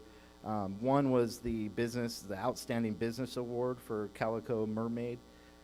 It was a great honor to have them in here tonight. You know, those are two individuals that worked hard their whole life, and here they are. They open a business downtown, and they're living the American dream, and it's a great honor to even share that with them, right, and talk about it. I also missed the Porterville Developmental Center tour, and then the Oasis ribbon cutting on the 28th, another great business in our community that I wasn't able to attend. I want to thank the Vice Mayor and my colleagues that did attend and filled the void while in my absence. I greatly appreciate that. I really can't do this without you gentlemen, so thank you. November 3rd, or yesterday, I did a ride-along with our streets department. We filled potholes, we fixed signs, we removed graffiti, and we did some painting, stencil painting. It was really neat to see how hard these guys work, going around town, addressing it. You know, I come away and going, oh, this may be some things where they could use. One is the new truck, which we funded tonight, that stencil truck, and be able to paint. You know, I got to paint some signs and some stops. and you get to throw glass on it, right? But the paint gun was wearing out, it get jammed up, and so I'm having to continuously mess with it to make it work right. And so I think that would help, and I'm glad that we got that funded tonight. But another thing would be a grinder. We hire out all our grinding work, and so I don't know if we need to buy a big industrial sized grinder, but if we could find something for them to where we have pushing in town, where like big diesels come and stop and it starts pushing, and for us it looks like puddles of asphalt. In those sections, if they had a grinder and they could go over and grind those flat, I think it'd be a great tool and asset for the streets department in the future. And then I also think that it would be good to maybe send in, what I would say is invest into our employees. I think it would help with retention as well, but possibly send some of maybe the 5 or 10 year guys to some classes on paving and street maintenance, and so then they get a feel of what is done on a bigger scale than what we're doing just here in Porterville. I think it would be instrumental in helping these gentlemen going forward, and so those are just some recommendations I wanted to throw out. And then I'll end with the Veterans Day Parade. It's November 11th. This is the kickoff to the celebration of 100 years of home rule and 250 years of American greatness. I'm really excited for that. This parade is it. We're going to be putting up the new flags, like some of my colleagues said. Main Street is nearly complete, and it's really exciting times, and it's exciting to be an American, and we want to restore that. With that, I am done. Mr. Tree, you have a closing comments? Yeah, a couple comments. Thank you, Mayor, members of the council. Appreciate it. Speaking of the logo, the Heritage or the Porterville 100 logo, appreciate Director Isom for jumping right on it and putting the logo on city vehicles. I think it looks amazing. It has a reflective coating on it. It looks like actually it makes the vehicles look brand new. Thank you for the hard work. I also want to thank staff for really getting behind and using their creativity on updating our uniforms for the next year to include the Porterville 100 logo. We're really going to get behind it, and we're excited about it. Thank you for allowing us to be a part of it. We're going to push this brand out throughout the year. You also see it in our email signatures, letterhead, uniforms. There's a ton of excitement behind that. We'll have to talk about being results driven. I just want to appreciate staff and all the hard work that they've done. They continue to have professionalism in the services that we provide. Tonight we had some new technology added to the council. We're always looking for ways to improve it. The meeting, so we used the iPads for the first time. I want to thank IT and Fernando for getting to work on that after the council approved it. We've kind of moved some things around. I think Fernando enjoyed being over there. It has a new look with the council. We're going to continue to make improvements in the council chambers. So I think it benefits the public that are attending. I hope they appreciate the improvements that we're making. And then finally, we've talked about the parade, and it is going to be an amazing parade, and the Bandorama. I just want to remind the community that kicks off Veterans Day is our Veterans Day run and walk. This event continues to get bigger and bigger every year. It's put on by our Parks and Leisure staff. They get up at 3 in the morning, and we have a tremendous amount of volunteers that are making it happen. I encourage everyone to participate. Get out there and walk. Bring your animal if you want, your dog. It's really a good event, and it's super affordable too, and you get an awesome t-shirt for participating. So encourage the community to get behind it. That's it, Mayor, council members. Thank you.